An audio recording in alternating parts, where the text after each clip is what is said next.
This guy wakes up in total darkness thinking he's dead, and it's honestly a bummer because he spent 15 years grinding with zero talent just to survive, only to get taken out by someone's shouting for Mr. Dreesink, and when the guy finally opens his eyes, he sees a girl using that name, but he's thinking to himself that she's got the totally wrong person. The girl started tearing up with joy now that Mr. Jink was finally awake, and she told him how the boy just totally collapsed right in front of the king. She's crying her eyes out because she was so worried. Her heart is totally shattered, and the king just sent the guards away and kicked Mr. Juzink out of the country. The guy tells her to slow down because that Jizink story is totally messing with his head, so he asks her who he even is and where they are, which completely shocks her into calling for a meet Jink Nonland. He's the 14-year-old heir to the Duke of Nonland. Since he was a kid, he's been stuck in a massive convoy that's...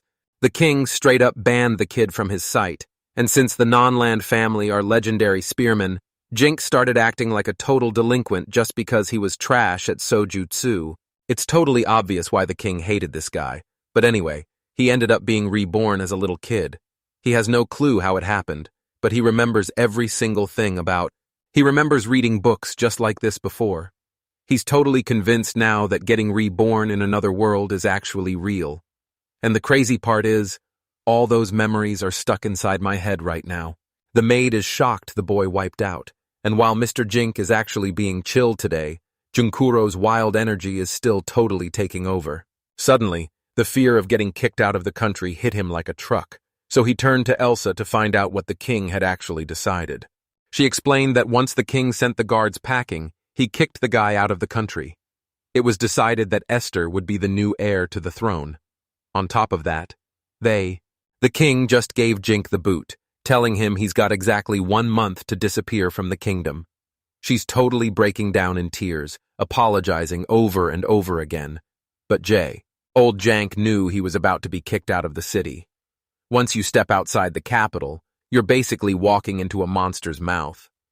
For a guy like him, even though he's been reborn, his life is still a total joke, so he tells the maid he needs to get dressed while looking completely shocked. Elsa's crying while she agrees to help, but then he spots a floating stat screen right next to her like it's a video game, and he's so blown away that he starts sweating bullets. The guy asks what that thing is, and while the girl thinks she's just got something on her face, he plays it off as his imagination. But it turns out he's the only one who can actually see it. The kid looked away from his sitter and rubbed his eyes like crazy, hoping he was just seeing things, while Elsa finally stopped crying because she could tell he was acting super weird. He sees her perfectly. It's Elsa the maid, and even though she just has normal skills like cleaning and cooking, he knows that's actually super rare in this world because the kid waves his hand, trying to show off his special traits. He's really locking in his focus so he can see everything way better. He's going to be using this power all the ma. This guy has been around since the very start of level 9, where they rank your skills from A to C, everything from soju and raw strength to just being polite. And you even get a massive list of perks to unlock, like a super useful storage bonus. His stats are totally cracked with S ranks in fencing, water magic, healing, and enchantment. Plus, he's got A-tier strength and an evaluation skill that lets him see everyone's power.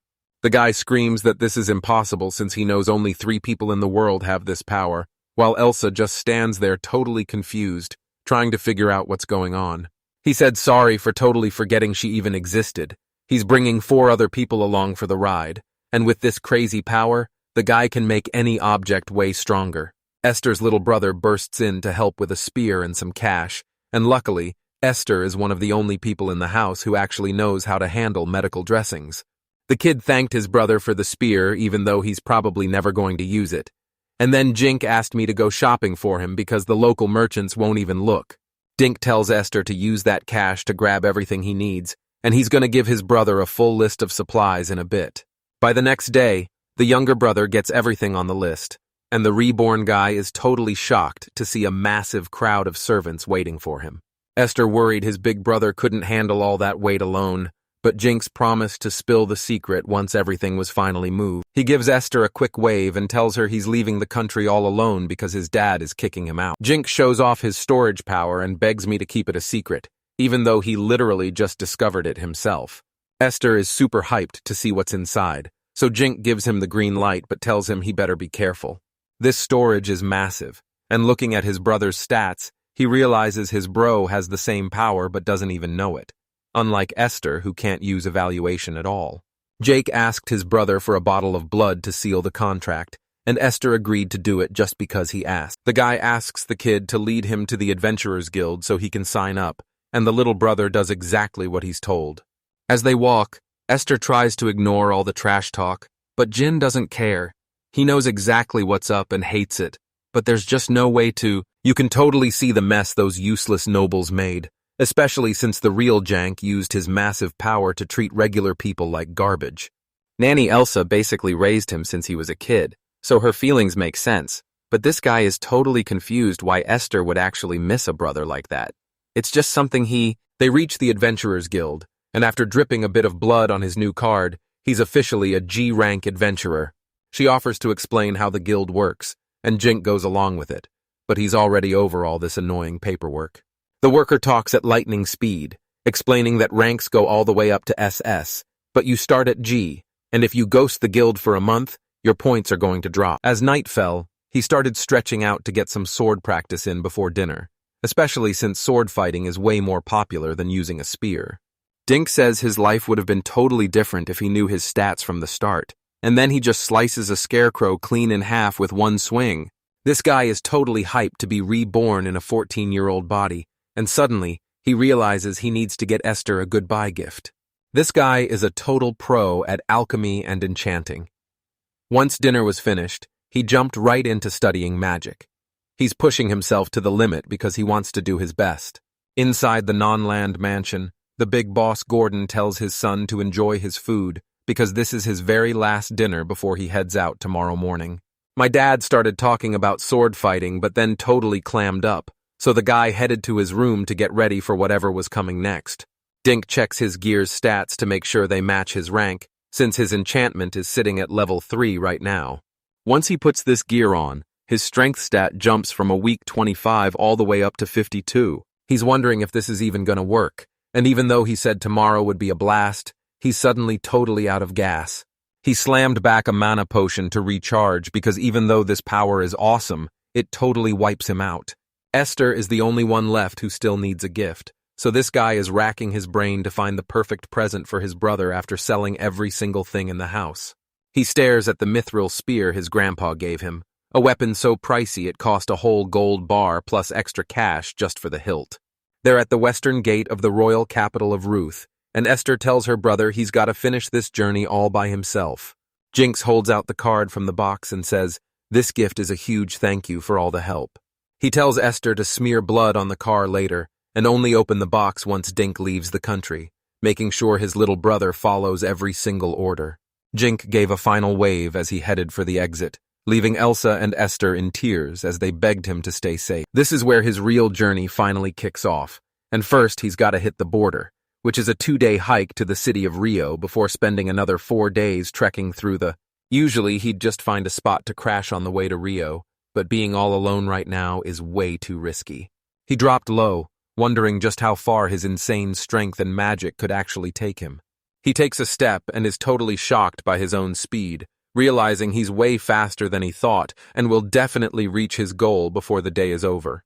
An hour later, Jinx finally stops, and even though he was sprinting the whole time, he isn't even out of breath thanks to his insane magic skill. He stared at a total bloodbath of animals and people, and the sight was so gross it made him want to puke. Goblins jumped him from behind, and that was pretty much the end for those unlucky people. He's dodging these level 8 monsters like a boss, because one wrong move and it would have been game over for him. His body just moves on its own before he can even think, and it's all thanks to magic. Our hero is just chilling under a tree after wiping out that whole pack of goblins, and man, his plan to level up was actually super smart. He got kicked out of a kingdom that was totally falling apart. But honestly, he thinks getting exiled is actually a huge win.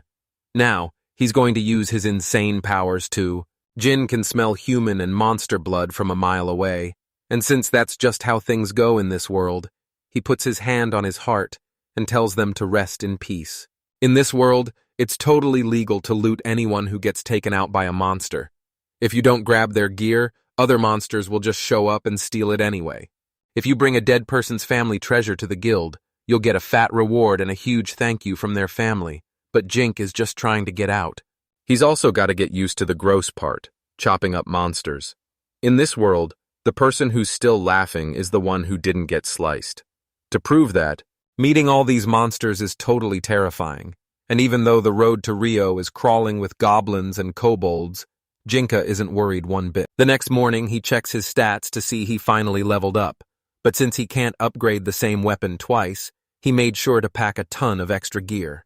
He used magic to crank the sword up to level 8, which gave his swordsmanship a solid 8-point boost while he kept his old blade as a backup. An hour later, we're in the woods east of Mobitz where travelers are chilling, and since he won't make it to the city in time, he's stuck camping. Right as the man is drinking the potion, he hears a scream for help from the same guys who were just begging for a way to save their dying friend. He promises to pay up, but a guy from another squad complains the potion is way too expensive while the young man just listens in total silence. Jinna walks right up to the guy and offers him a potion because their stats prove they aren't actually villains, and he's not about to just stand there and watch someone die. He handed them a potion, but since Chink wasn't really hurt, he didn't try it and has no clue if the stuff actually works. The injured guy suddenly sits up, and his worried friend immediately dives into his arms for a huge hug. He walks over to thank the guy for the help and meets Alexander, or Alec for short, the leader of a C-rank team called. Alec shoves a bag of money forward, saying it's every last cent they have to pay for the potion. The guy asks them to spill what happened, and it turns out the squad had the worst luck ever running into a massive A-rank red ogre. Alex drops to his knees and calls the guy his total savior, swearing he'll pay him back even though he's broke, and even offers to become his servant. Just one bottle of this potion costs 5 gold coins, which is basically 5 million yen. Servant trees are totally normal in this world, and Jink gets why, but having an old man as a servant is just way too weird for him.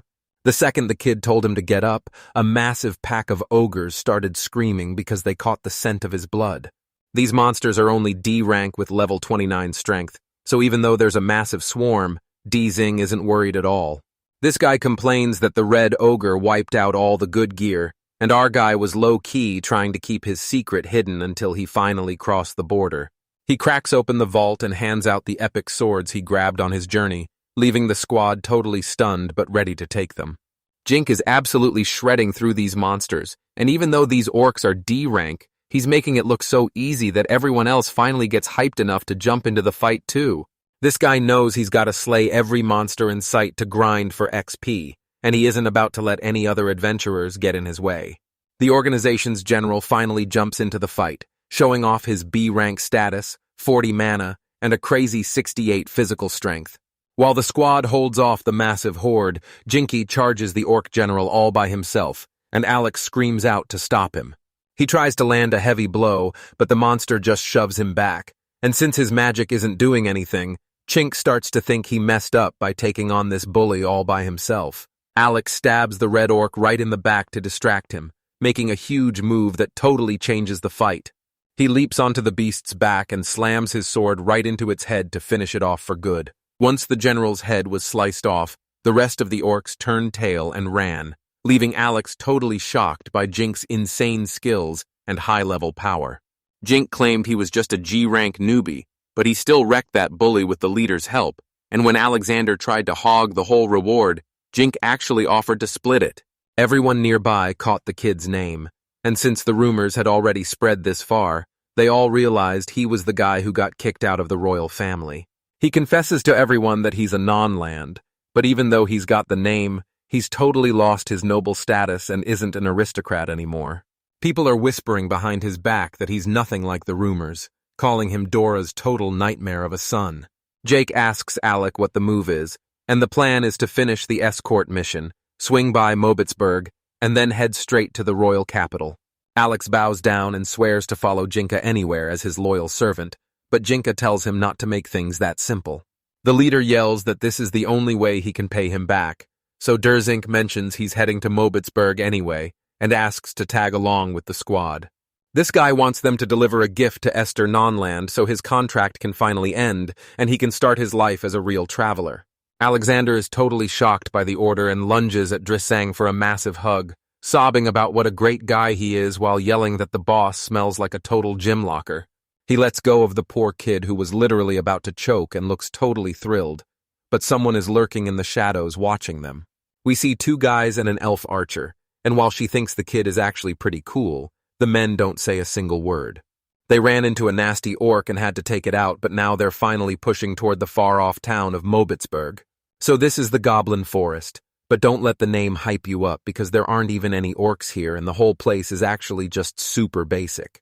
Arrows thudded into the ground right in front of the squad. Goblins were looming over them, just waiting to let their arrows fly. Jink didn't hesitate and ordered his team to take. The kid charges headfirst straight into the massive goblin mob. His whole squad jumps right in to back him up. Jink thinks they're totally wasting their energy on this. Once the monsters are dealt with, the whole squad collapses on the ground totally exhausted. But our guy is feeling absolutely amazing. Everyone is totally losing their minds watching him pull this off. He looks way weaker than the rest of the squad. But this guy is just built different, relying on pure talent to shock everyone. Heat. The three people watching from the sidelines finally step up, led by Karen, the boss of the Sacred Flame team, and a Bargart who's totally blown away by the kids. Jinx notices the third guy is packing magic too. They introduce themselves with a quick handshake, and it turns out this whole squad is stacked with high-level A-rankers. Will is a total weapon geek who notices the guy's gear just got a sweet 8-point strength boost, right as the dude realizes Jink is actually a mage. Everyone's jaws dropped when they heard Nanlin's son was a magician, especially since mages aren't even supposed to exist on this continent. They're gonna ask the kid if he'll sell his power for a fair price, but Drizink has one major catch. First, you gotta drip blood on the magic item and do it perfectly, because if anyone with a shady past touches it, the whole thing is ruined. Jink is heading through Moabitsburg to reach the Kingdom of Coal, and he's not sharing his power with anyone until he's finally out of the country. The guy tells him he's got a drink for his condition, and since he's an adventurer from the stake, everyone's hyped to finally have a magician in their country. Since he's never met another mage, the kid has no clue what to charge and just tells Will to name his price. Jink says he can mix magic with his sword skills and raw strength, and he's also got alchemy, appraisal, and a handy storage space for his loot. Will's jaw drops and he grabs the kid by the shoulders after hearing about those insane rare skills, but the boy just thinks he's being a total pain. Jink decided to be a total bro and used his magic to buff the A-ranker's gear, and now he's handing out cards with a score of 3 to everyone. Feeling totally useless, the kid slams back a potion, and it turns out he's already on his 5th bottle because magic really drains your energy. They smeared blood on the card and it actually worked, but the catch is it's strictly for skills, and Will even promised Jank a massive bonus if he leaks their secret abilities.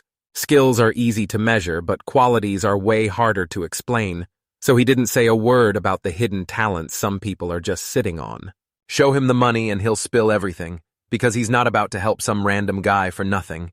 He scored a massive bag of gold coins and bars, and now everyone is totally jealous of him. It's honestly wild that Jink is actually a magician, and a super important VIP just tagging along with them. The Sacred Flame Squad finds out he's been kicked out of the country, and Karen starts screaming that he doesn't look like a criminal at all. I stood up for my guy and told them to back off, because even though Dink claimed he did something wrong, he was actually being framed. Just try to use him for their own gain. He only has a tiny circle of friends he can actually trust. Let's check the 1 line in equals 1 line out. So Jink decides to head straight for the Kingdom of Kokol. The Sacred Flame Squad is going to help him get across the border.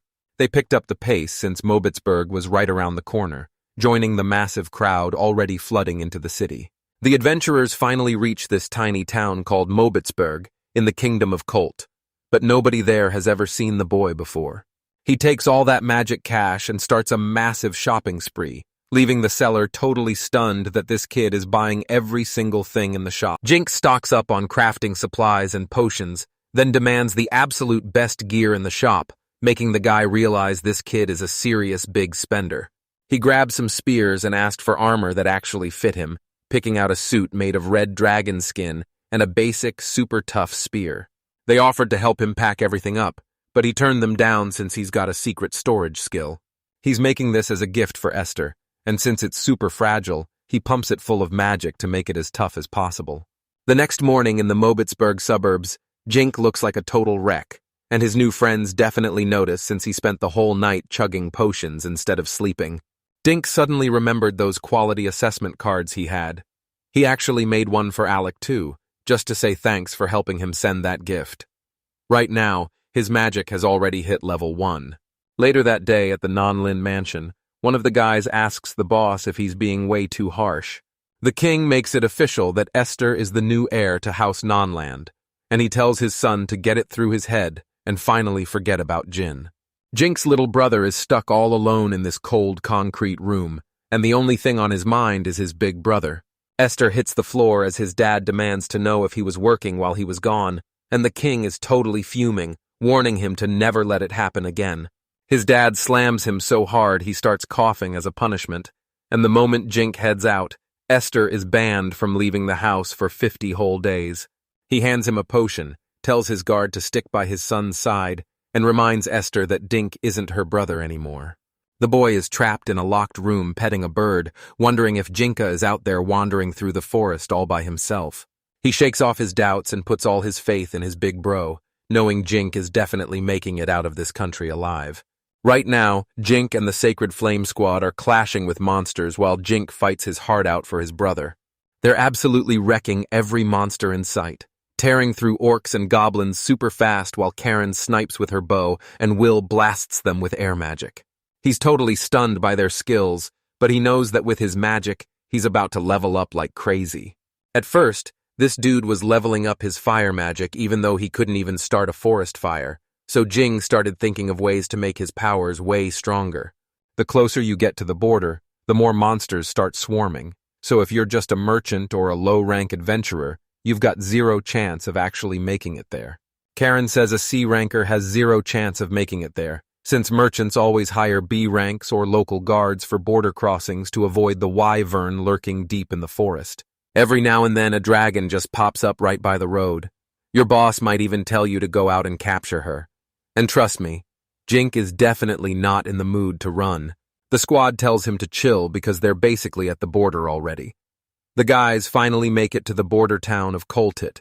Rumor has it that nobody has ever made it back. Karen tells you to chill because they're helping the kid, but Bogart reminds them that they're just A rank while Karen is a top-tier S rank noble.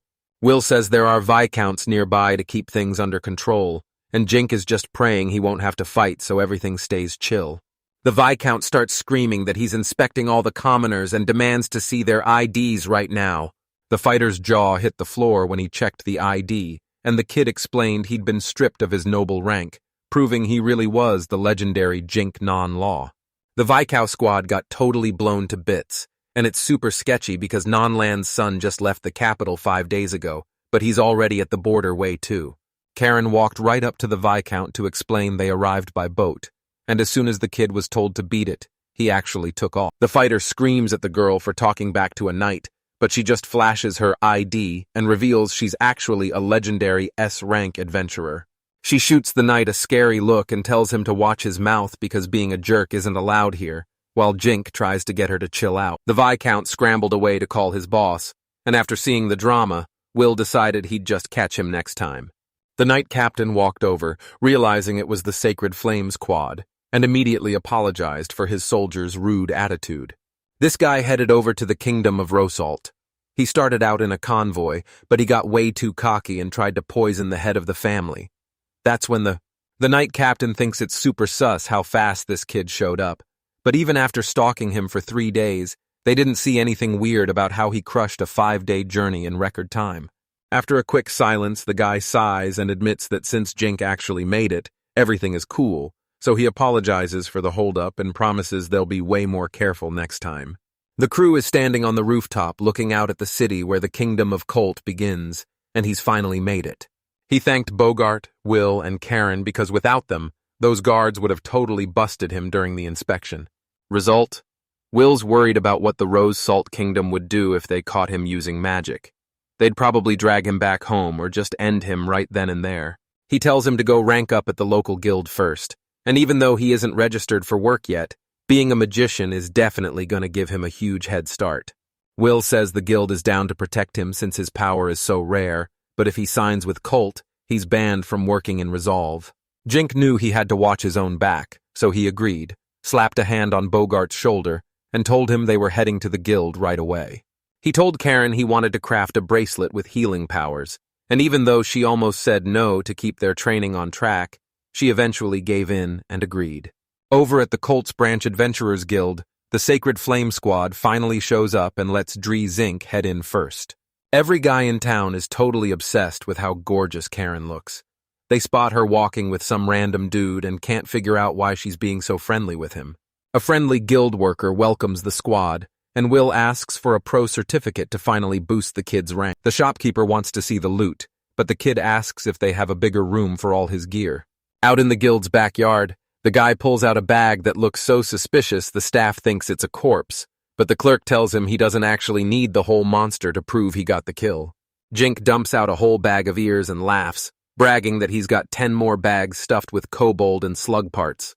The staff's jaws hit the floor because they can't believe a little kid gathered all this loot by himself, and Jink warns them that he didn't butcher the orcs yet and apologized.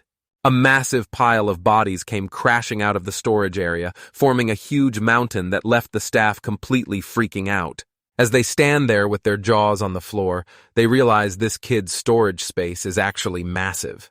That adds up to 7 goblin magicians, 6 shamans, and a massive 812 regular goblins, plus 41 kobolds, 37 slugs, 1 orc.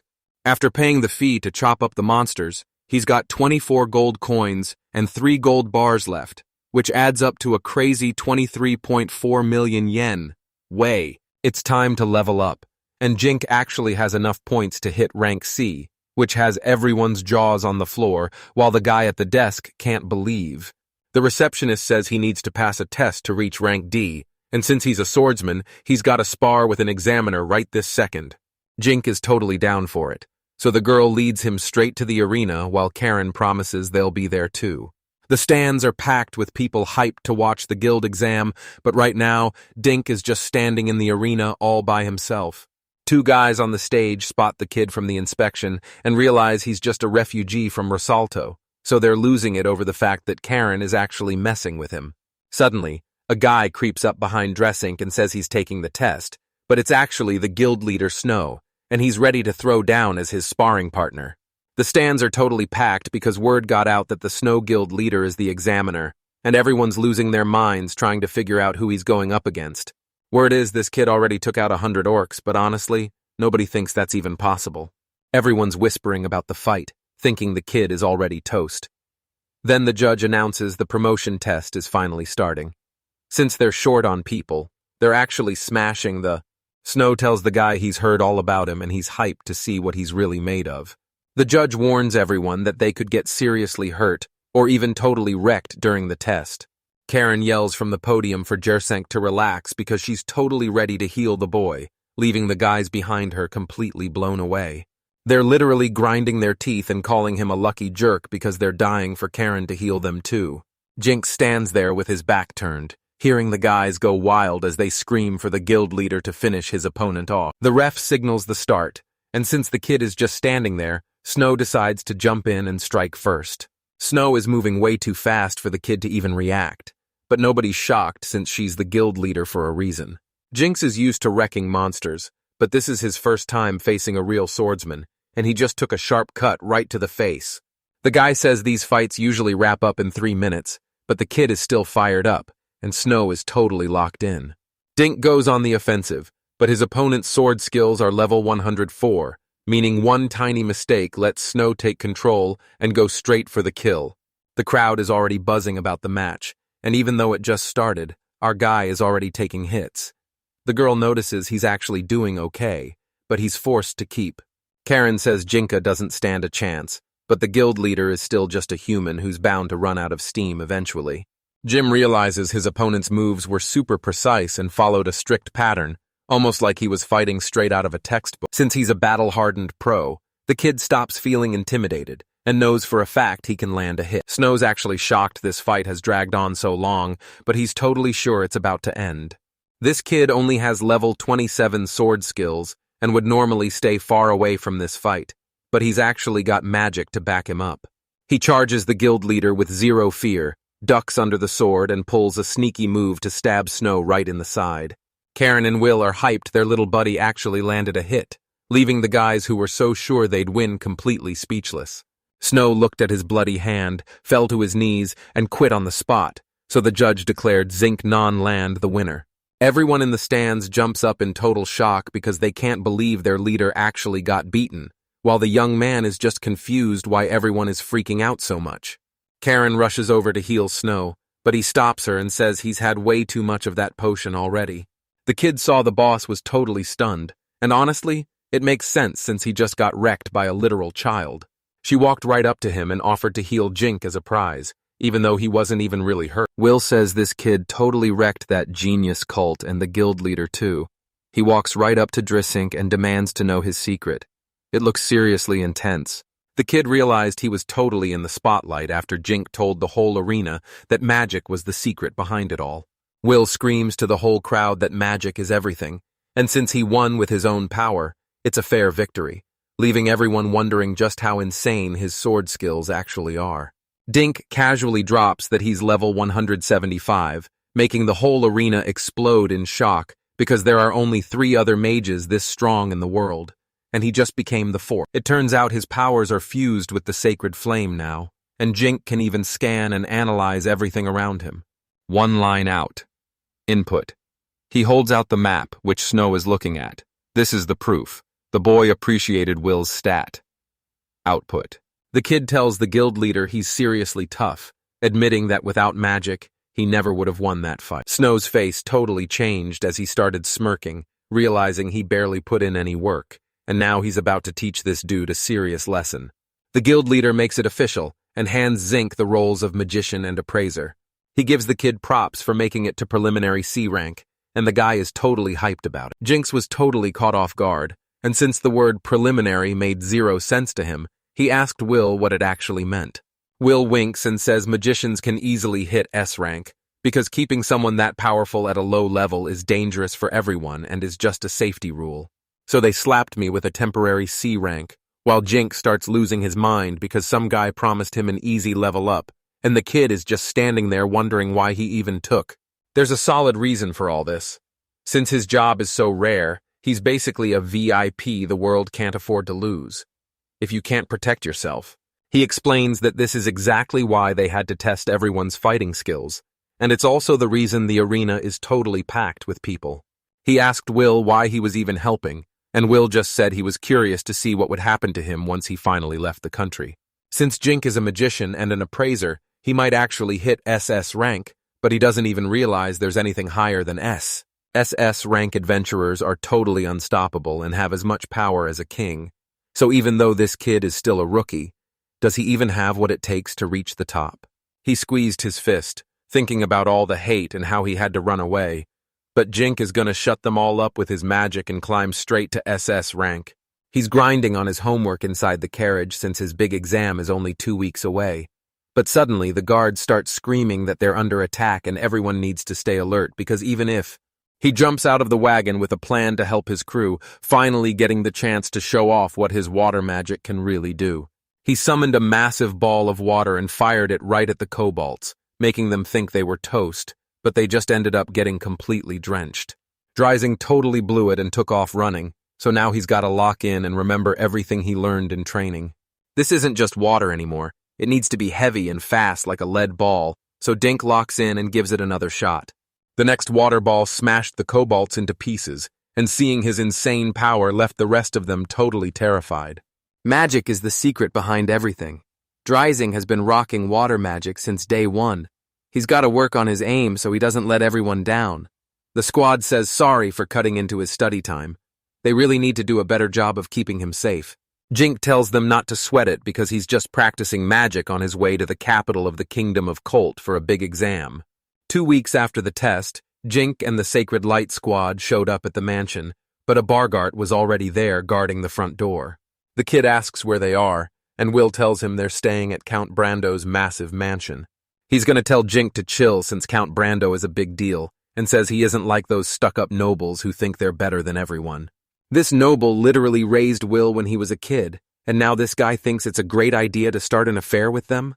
Now that they're inside the mansion, the maid leads Mr. Drisink and the Sacred Flame Squad straight to the Count's office.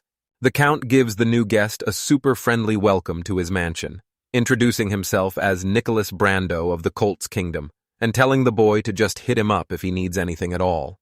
The kid introduced himself and told them to ignore his S-rank title since they were still total rookies, but after a quick handshake, the Count was actually impressed by how polite he was. The feast is finally ready on a massive table, and Nicholas Brando tells Dresdenk and the guy from the Sacred Flame that it's time to dig in. After eating nothing but gross canned food at camp, this feast tastes like heaven, and the kid is showing off some seriously top-tier manners. Nicholas Brando hits up Drizink about his clean getaway from Rosalt, and now the Count is dying to know what his next big move is.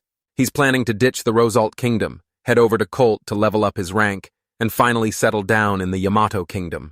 He's planning to head off to high school in the Yamato Kingdom, but he actually scores an S-Rex way sooner than anyone expected.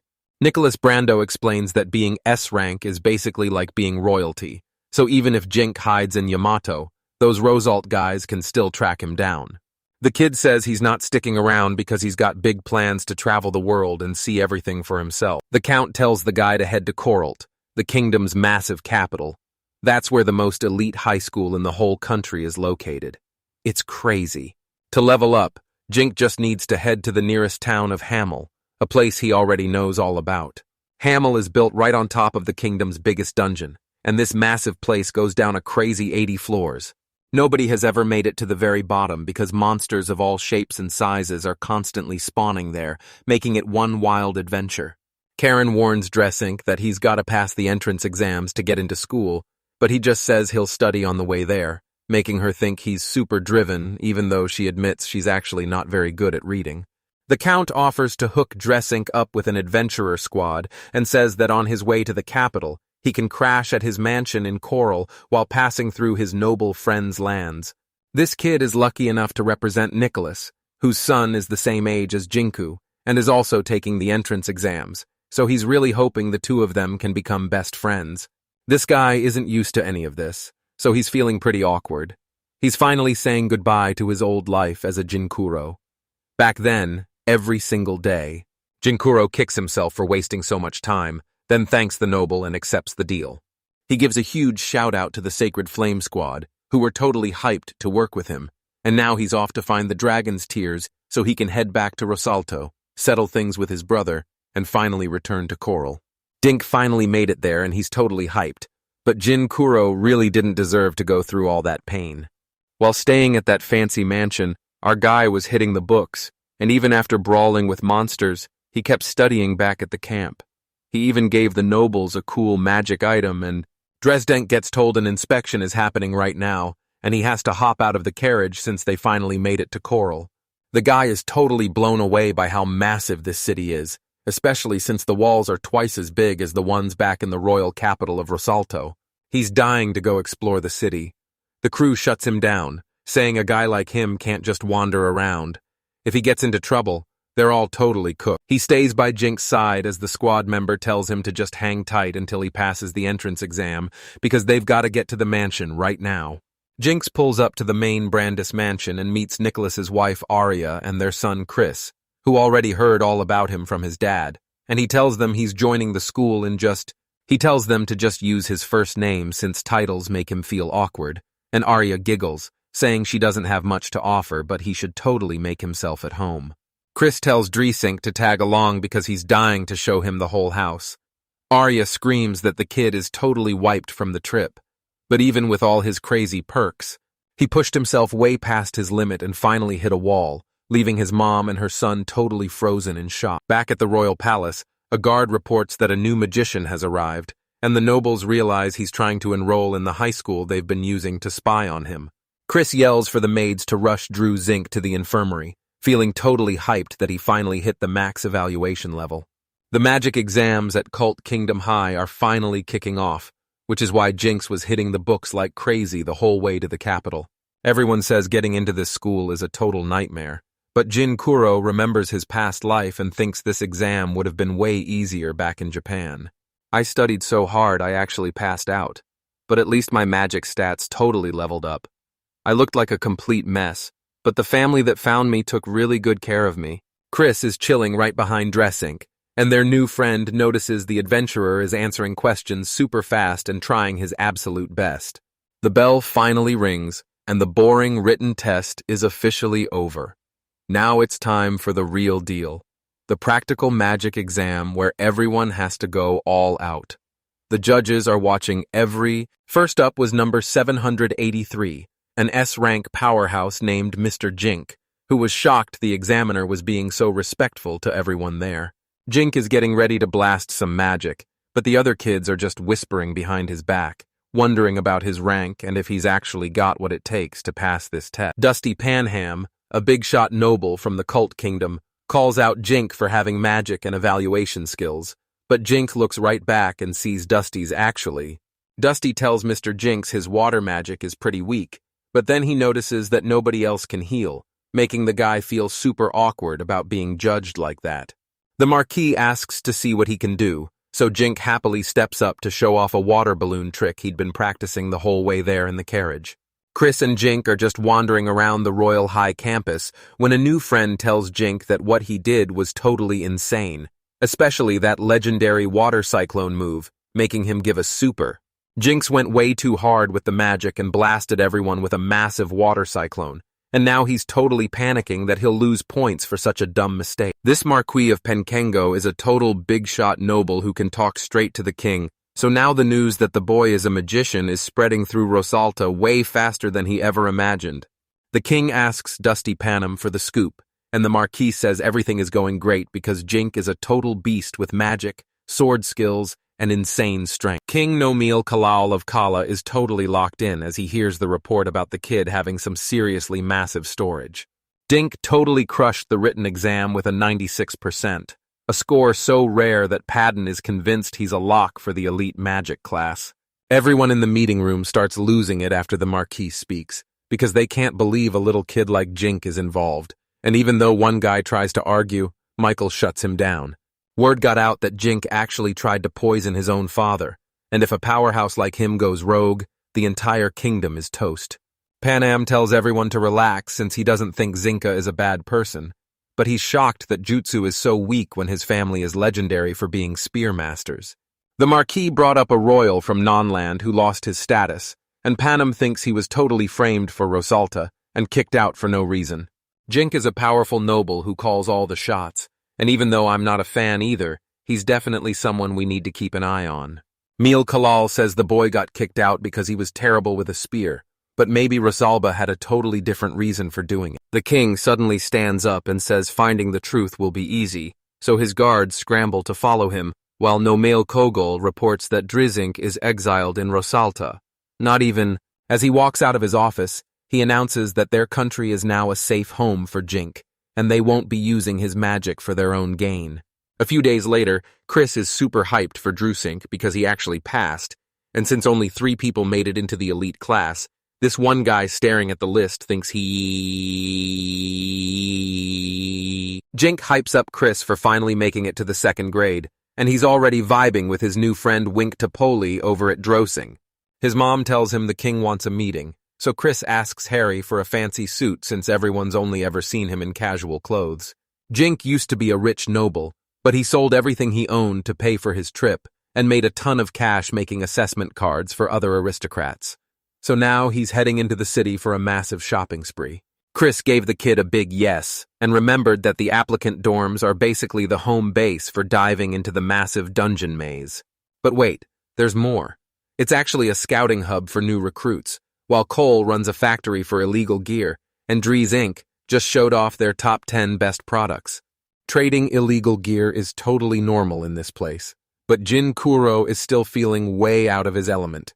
He tells the dealer straight up that he needs something level B or even higher. Using he finally tracked down his target, a 12-year-old girl named Nina, but while a shady dealer was trying to dump her, a pack of wild dogs jumped out and started biting it. That's exactly why this item is totally banned, but Jink happily drops 1 gold and 3 silver coins to get it. The seller tells the guy he has to put his blood right on the girl's neck. He pricks his finger and does exactly what he was told. Suddenly, a glowing magic circle, Nina dropped to her knees and swore to serve the boy forever, and once the deal was officially done, Jane told her to follow them. The guy tells her they've finally made it, so he brings the girl back to Count Brand's mansion where Jink decides to find out where she's actually from. 12-year-old Nina was born into a broke farming family, but when winter hit and the money ran out, they tossed her away like she was nothing, and her new dad straight up. Jink thought this was just a basic story, but his parents really struggled with the choice, and by the second half, he was sweating so much that he finally stopped asking questions. Seeing her slumped over and totally broken, he realizes her dad abandoned her too, so he gives her 5 strict rules. Always obey, don't hurt anyone, never lie, and keep your mouth. She's not allowed to mess with the boy, and if Nina follows the rules, she's totally free, especially since he swears he isn't using her for anything bad. Jink is honestly such a nice guy that he's not gonna snap at Nina for being rude or messing up, and he's actually totally down to answer any questions she has. The girl with the scar suddenly asks about working at night, which totally shocks the boy, but when he asks if she even knows what she's getting into, she just looks him in the eye and says she definitely does. Jink starts flailing her arms and yells to drop it because that's not why she's there, but Nina just says this is the only way she can help. She screams at Drisink that she can't do manual labor or even read, yelling out the exact words she's been told her whole life, that this is her only purpose and the reason she was born. Jake ignores the shouting and just hands the girl a potion to fix her injury. A normal potion wouldn't even work on a wound like this.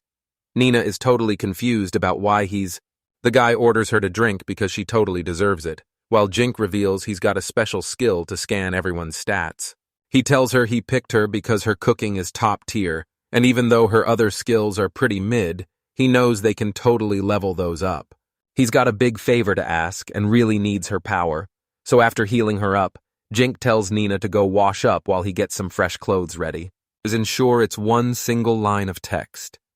She tried to speak up, but he totally cut her off to ask for her help, and as he walked away, all he said, clutching the healing potion Jink gave her, 12-year-old Nina burst into tears and screamed, "Thank you!" as he walked away.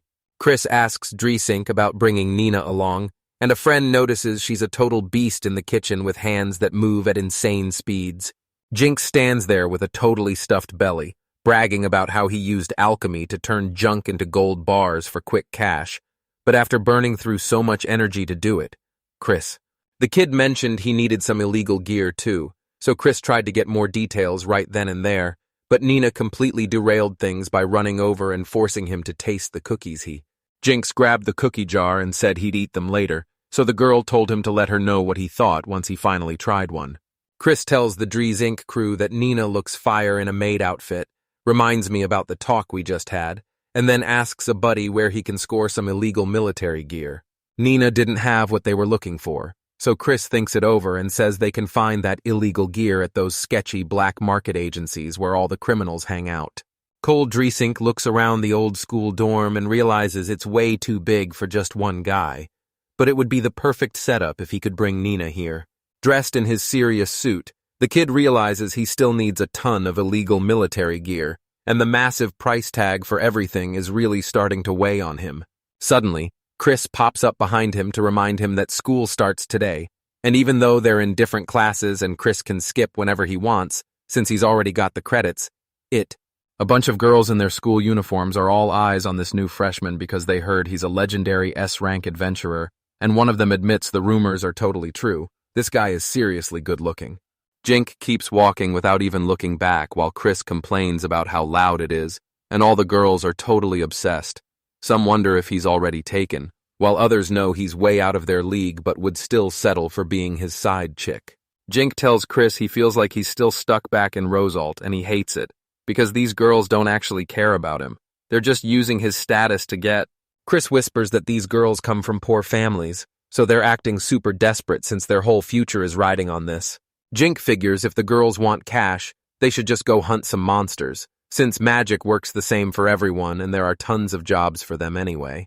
Jink is wondering why these girls don't just work for their own success instead of chasing someone else's money when a girl suddenly steps up and asks if he's Jink. She introduced herself as a first-year politics student and a total newbie, so Jink just gave her a quick hello while totally zoning out of the speech. It just clicked for him.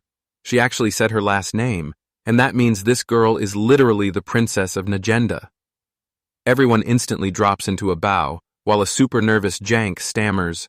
The crowd is whispering and totally confused by them, but Jink just announces he's officially an adventurer starting his first year, even if it means they won't see each other much. Negenda hears her old friend out and tells them she's heading off to handle her dad's royal business. Since the kingdom of Cole is massive, being a princess is actually a ton of. Jink catches someone being a total jerk nearby. He spins around and sees a big guy grabbing a kid. This creep tells Tom it's time to pay up for their friendship. He acts. The big guy grabs the kid's shoulders and demands they become friends just so he can get close to the Duke's family, while the poor boy is shaking in total pain and terror. Jink asks Negenda who this big guy is, and she explains he's the heir to the Randacell family, who thought he was untouchable back in middle school. He got a ton of people kicked out, and honestly, nobody knows how this big third-year guy even made it into high school. But while Negenda claims his dad pulled some strings, this guy walks up and bows to the girl, and when Negenda asks what's up, the big dude just giggles and says he's talking to a friend, but he's really looking for her boyfriend. The big guy walks right up to Dre Zink and says he wants to hire him to exploit that S-rank power since he thinks Jinky is just a nobody hiding behind the Randacell name. This really ticks the guy off because it reminds him exactly of what happened to his dad. So when the big dude tries to grab his shoulder and asks if he's even listening, Jink just smacks his hand away. The guy screams that he finally landed a hit, but the big dude warns him he's about to pay for that. He squares up in a fighting pose, flexing that he's a pro at hand-to-hand combat and telling the kid to just stand there and take it. Drisink didn't even need to flex, and without moving an inch, he punched the big guy so hard his nose started gushing blood, leaving Negenda and Chris totally stunned. The boy looks down at the bleeding man on the floor and asks if he's even read the rules, because at this school it doesn't matter if you're a rich noble or a... The big guy starts sobbing and clutching his nose, but Jink keeps preaching, telling him that whether you're a freshman or a senior, nobody gets to lay a hand on you, and Jink spins around and tells the squad to get moving as a huge crowd swarms the area, while Nagain stops to think, and Chris admits he'd be totally freaked out if that big guy even looked at him, making Jink realize the whole... Negenda tells him to just chill out and asks if he finally got that invite from his dad. It's not a big deal if he skips it, but it would be really cool if he showed. Jink realized he didn't have a fancy suit and couldn't buy one since he was saving his cash, but Negenda told him it was totally fine for an adventurer, and hook. Fast forward a few days, and Jink finally meets the king of Kolnamil, who's actually super hyped to see him. He drops to one knee with his hand over his heart, telling the king it's a total honor to finally meet him. Nomiel Cold told the guy that rumors are flying about nobles begging the kid for assessment cards, which is wild because even the king thinks that's a super difficult task. Jinx tells No Milk Cole that he's totally wrong about what's going on, and the guy actually scores a sweet reward for finishing that assessment card. So the king asks Jinka to use his magic to grade stuff for him, and after a quick bow, the guy is totally hyped to finally use his powers for a real official job. King Nomiel Cole tells Jink that Nogenda filled him in on some drama with a Randacell kid, and then he asks Jink if he thinks he totally messed up. The kid tells them he actually knows someone who looks exactly like this blogger. Nobody respects a guy who acts big by picking on the weak, so Jink looks the king dead in the eye and tells him he's never going to forgive him. Coilo listens closely to every word the kid says, while Dink bows his head and admits he's ready to face the music for his mistake. The king just flashed a smirk and told everyone to chill, saying he only wanted to check on the kid and didn't care about anything else. King Cole promises the kid won't use his magic for anything evil, and Jink finally lets out a massive sigh of relief. One line out. Rule again. If the user provided 4 sentences, I should probably provide 4 sentences, but all on one line. Sentence 1. The king starts bringing up school. The guy looks the king straight in the eyes to thank him, but then he asks for the right to buy illegal goods from the prison agency, leaving the king totally confused about what he's actually up to. Jake says he's doing all this just to raid the Hamel underground maze. He's looking for big chances, so he's bringing in the strongest people he can find. The guy explains that hiring regular help is way too risky since row assault spies could easily sneak in, so he's doing all this just to stay safe. Cole totally gets it and tells Dressink he's actually way smarter than the rumors say, and the king really just wants to be his friend. This is a secret shop that sells illegal gear to the prisoners. The guard checks the list and confirms that Dressink gave them the green light. A massive iron gate swings open right in front of. Jank tells Nina she really didn't have to tag along, and even though this place is bad news, it's a lesson they need to learn while armed guards watch their every move. The whole place looks like a total nightmare with hands slamming against the cages and prisoners making creepy noises, so Nina clings to Dressink in pure terror while wondering how he's so calm. But honestly, he's seen this all before. Our guy remembers that shady dealer dragging him to the cages and promising he could have any prize he wanted as soon as the dealer was finished using it himself. Thinking back on it, Jin still feels super gross inside. Line 393. He's holding his hand tight, with 12-year-old Nina right behind him, who's not digging this creepy spot. Line 394. Dink. Dink. He spots something that catches his eye and starts checking it out. He spots a guy named Yang with a chain around his neck who's fighting hard but hitting his limit. And while his storage is just okay, his S-rank material evaluation skill is actually insane. Jake tells the guards he wants to talk to the man, so they bark at the guy on the floor to get on his feet. The guy asks why he's being charged with murder. Jan was the son of a super-rich merchant. He and his stepmom hated each other, so she decided to get rid of. One line out. The user provided 1 block. I will provide 1 block. Let's go with, Jink insists he isn't a murderer and was just defending himself. John's stats are already cracked, and paying would make them even more insane, so he starts counting up all the cards and gear he'll need until a guard suddenly snaps him back to reality. The guy asks Jink if he's actually going to buy the illegal goods.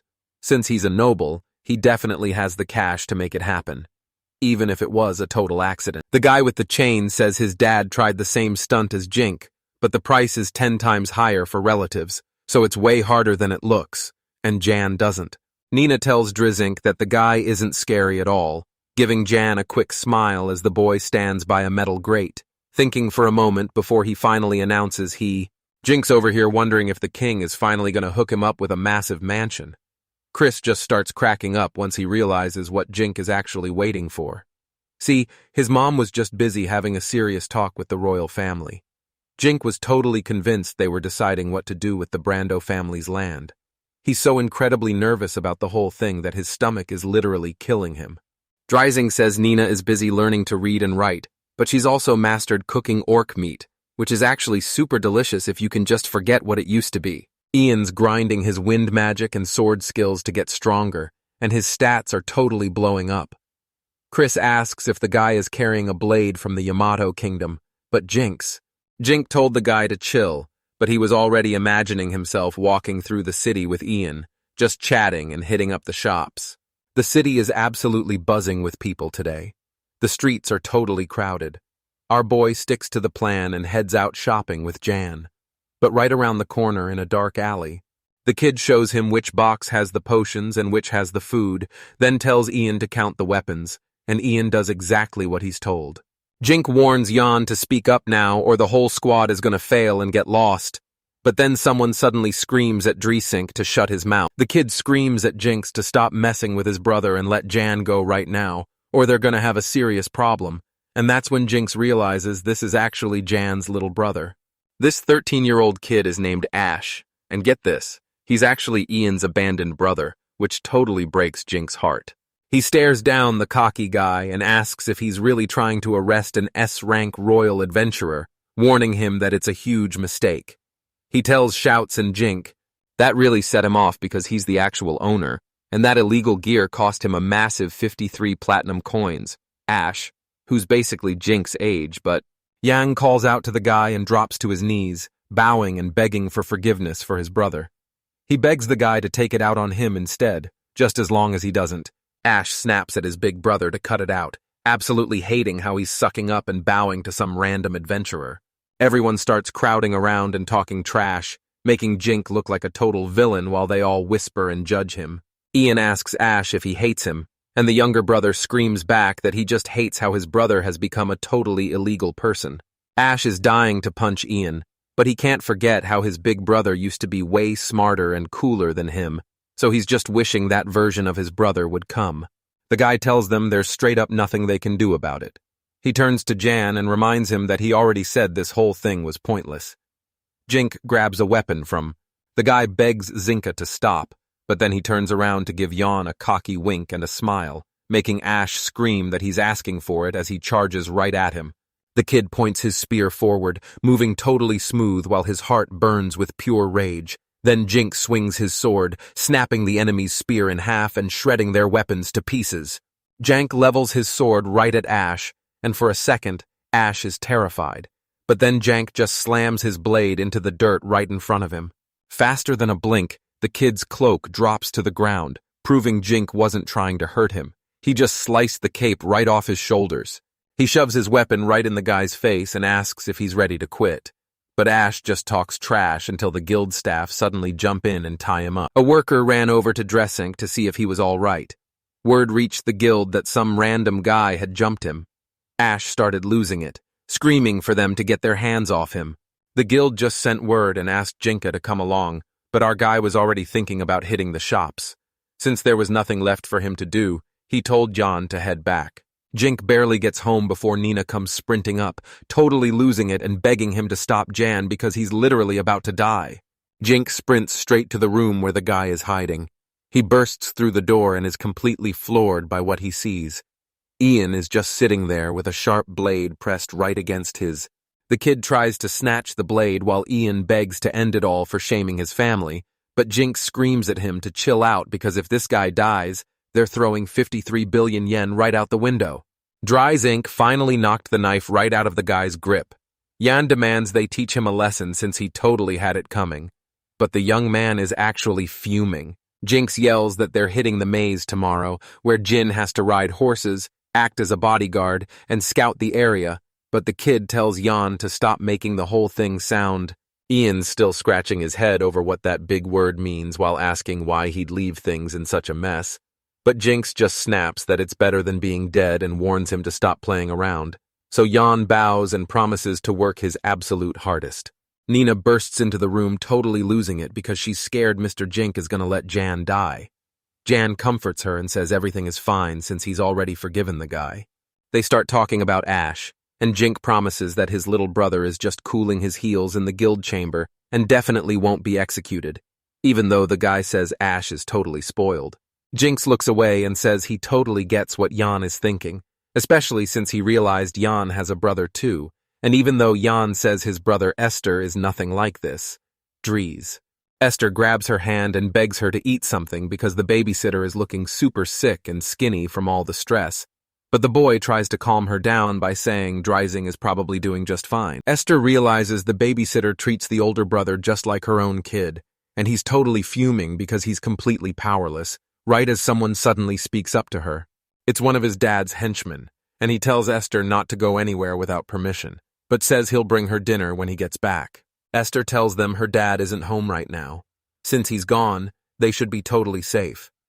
Then a lackey asks the boy what he thinks of that fallen guy. Esther complained to his servant-like father that he was bored out of his mind with no one left to boss around, and while the man scowled, he didn't say a single word back. This henchman orders Esther to put his brother's stuff away and fix some spikes onto his shoes. As the kid walks out, he says his dad was the one who gave the order. The non-land family has totally hit rock bottom, and Esther knows the whole city is talking trash, even though they don't know the first thing about her brothers. My brother never skipped a single workout to become the ultimate spearmaster, and Esther was super impressed by how Drizink just kept grinding no matter what. Jink was actually a beast with that spear because he trained so hard, but Esther totally wrecked his brother. It started as just a game, but even after Gramps made Jink grind with that spear, he still wasn't seeing any results. Jink stayed super chill with his brother, admitting Esther's attacks were so wild he could barely keep up, and he even flashed a grin while asking for some tips on his moves. Jin must have felt totally crushed. Even so, his big brother kept backing Esther up and treated him just like always. But then that one cursed day hit, and everything changed forever. Grandpa was obsessed with Esther Moore and started trashing Dries Inc. He's actually the one who started calling him Fallen to mess with his head. Jink. Esther's beating herself up over the mess, but the boy is convinced he totally ruined his big brother's life, and it breaks Esther's heart that he just won't. Wiping his tears, the boy heads down the hall, thinking about how his dad and grandpa were called to the palace days ago, and how badly Esther wants to know what they're talking about. At the royal palace of Rosalta, someone asks how he's actually going to handle such a massive responsibility. The message was for the former head of the non-land house, Nobel non-land, and he got so heated that his face turned purple, and his veins started popping out everywhere. The nobles are absolutely losing it because kicking that magician out was a massive mistake, and now that he's fled to the kingdom of Kokol, which has zero ties to the Rosal cult, Elliot, the Prince of Rosalt, snaps and keeps shouting about responsibility because he's totally over this long meeting, while King Rosalta just sits there, completely stuck on what to do. The other nobles are totally losing it over the prince's behavior and want this mess fixed, especially since he's the one who kicked Jink out and needs to take the blame for. Elliot was sure he'd be goblin food, but he actually made it to the stake, and while everyone calls Dressink the agile cockroach, it's a huge win that this bug. Elliot drops a total bombshell that he and his dad can become elite magicians, leaving every noble at the table completely speechless with their jaws on the floor. King Rosalto snaps and tells his son to shut his mouth. It's a total buzzkill because everyone else was completely in the dark about the drama, but the prince doesn't care. He breaks it down simply. Jazinka has his dad's blood, which means Elliot and the king can finally use magic, while Jink, Yang, and Nina gear up and... The room went dead silent until someone finally blurted out the big question. Is Jink actually the king's secret son? King Rosalta stared at Elliot in total shock, asking why he'd spill the secret, but the prince just smirked and told his dad he was sorry. Elliot said he once caught his dad whispering with a nobleman in secret, and he was so curious that he just had to eavesdrop. The crown prince told his dad not to worry because he was going to be the hero who saves everyone. Elliot turned to the guard and ordered him to tell the vassals to bring out their top-tier sages and a wizard. He started screaming like a maniac that he and his dad were going to become enchanters, and while Rosalt Elliot burst out laughing, the whole crowd just stood there in total shock. A bunch of guys in the hall leaped from their seats and started demanding to know what the king was actually doing. Gordon started totally freaking out, thinking Jink was the king's secret kid and that the rival nobles had finally caught on. He gripped his head in stress, hating that he had to kick the kid out, but his family bloodline and their high rank forced his hand. Out of nowhere, the prince jumps up again, making everyone in the room totally freeze. Gordon Nonland starts making excuses for himself and his dad, but honestly, the secret was bound to come out. And just like that, all the dirty secrets of the royals and the Nonland family were finally exposed. While back at the mansion, Esther was busy asking if any S-rank adventurers had shown up to see him. He asked if they were looking for his dad or grandpa, but the butler told him no way. The Sacred Flame group was actually there to see Esther, the young master himself. The kid agreed and said he'd be right there, but when he stepped into the living room, he found a whole squad of adventurers waiting for him. Will gave the kid a friendly smile and told him they were adventurers from the Sacred Flame, then pointed to another guy and said he was part of the Tears of the Dragon too. I Like Thunder introduces himself and says he's there to drop off a delivery from Jink, while Karen is totally distracted by how much Esther looks like a girl. The kid was totally stunned and asked what that meant, so Will asked if Esther really had no clue since the guild was supposed to tell him everything by now. He dropped the news that Dink was actually alive and safe in Coralte, leaving the kid totally speechless. He couldn't hold back his feelings anymore, and tears started filling his eyes. He started freaking out and asked if it was actually for real.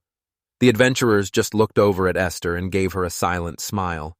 The boy finally relaxed because he knew his brother was going. Esther felt bad because the group was totally wiped out, but he really wanted them to meet a guy who's looking for some info on dressing. Karen was totally down for the plan, and it wasn't long before everyone in the house could finally breathe easy again. Elsa covered her face and started bawling, thanking the heavens that Jink was actually still alive. They begged Will for more info, and he agreed right away, promising them their minds were about to be blown. This dude tells me Jink is actually one of the 4 legendary enchanters in the world, and Elsa and Esther are totally blown away. He pulled out his brother's gear and realized Jink definitely had appraisal and alchemy skills, which finally explained why he was after his blood. Elsa let out a huge sigh, admitting she was totally in the dark despite being with him forever. But Esther told her to stop stressing because he was just as clueless as she was. Jinx was being super sneaky about it, so it's no surprise nobody knew, and he was totally sure he made the right call. Elsa looked down and warned him that if anyone found out, he'd definitely be locked up for good in this country. He says sorry but admits he's heard some pretty dark rumors about Risolta, like that time someone in the Chancellor's family got poisoned. Elsa's face went totally white, and Esther could tell she was freaking out once Will dropped the truth. The king actually forced the Chancellor's daughter to give birth to dressing. That's the story he was told. And as soon as Esther heard it, her face went totally white, while the whole room went dead silent. He realized he'd totally messed up, but it was way too late. The room went dead silent until Karen suddenly jumped up and smacked him for saying all that right in front of Esther. She shouted that Will already promised to stay safe, the guy apologized for talking too much, and Esther started shaking when he asked if he and Jink weren't actually siblings. Elsa pulled the guy into a hug and told him to just breathe since things were getting super heavy. Then Esther took a deep breath and told the guys to keep the story going. Elsa's taking over the story to reveal how King Risolta grabbed the throne with the Chancellor's help, but they're both hiding a massive secret about Dr. Burt. The king was totally bored with how things were going, so he summoned the Chancellor's daughter just for fun, and then things just went down without a second thought. His wife, the princess from the kingdom next door, obviously could have found out, and once their marriage fell apart, the king's power started crashing fast. They kept the Chancellor's daughter's involvement a total secret, so they couldn't just go in and start smashing things. So the girl carrying Jink's baby ended up marrying Gordon from the non-land family, the people who actually boss the king around. She used to be a maid in the Chancellor's house, but the snobby noble totally hated her being there. He wasn't about to let a kid who wasn't even his own blood inherit the family name, so during the Chancellor's big party, he secretly spiked all the food and wine with a slow-acting poison. Jink was totally supposed to be there, but he ditched spear practice to stay at the mansion while the noble and the maid headed out for a day where nothing actually happened. But it wasn't just that girl, because Elsa's husband and son were poisoned too while working as servants, and Alex thought the whole thing was just straight-up tragic. Elsa revealed that Gordon and the aristocrat warned her she'd be dead meat if she ever told a soul about what happened. She shouted that she couldn't even stop Mr. Jinx from being kicked out, and right then, she just broke down and started sobbing. Esther told the girl it wasn't her fault and thanked her for coming clean, but he realized his brother didn't even feel real to him anymore since they were trying to wipe him. Will said only the two of them knew the secret, but now the whole capital is totally trashing the royal family. Karen revealed that Drisink was kicked out for a major reason, and since the crown prince hated Jinky's secret past, the whole palace was falling into total chaos. He noticed Will really knew his stuff, and admitted that those cheap nobles at the palace are always looking to sell secrets just to make a quick buck. Esther was totally shocked by what he said, especially when he mentioned the noble's hemorrhoids were getting worse, so she just reached out and grabbed his head. Alec thanks the adventurers for helping him down, but since he's part of the Tears of the Dragon, he walks right back to the stake and shouts that this whole country is a sinking ship. He asks Esther what he thinks, but the kid just scowls and says this whole country has absolutely nothing good left in it. He looked right at Karen, the leader of the sacred tribe, and straight up asked her to make him her servant. Karen turns bright red and asks what he's even talking about, but Esther explains that even though his family is doomed and he's about to be a criminal, he actually wants to be Karen's servant, just to stay close to her before she hands him over to her brother to pay for his family's sins. Elsa blurted out that she was becoming a servant too, since she had nowhere else to go and just wanted to stay by Mr. Jank's side. They were going to double-check if everyone was actually sure about this, so the guys all agreed and started packing their stuff as fast as they could, but the whole time, the butler was... He knew this place was toast, so he wondered if he should just snatch the gold and bail. Karen stared the boy down like he was her next meal and asked if he'd obey her every command as her servant, and he actually said yes.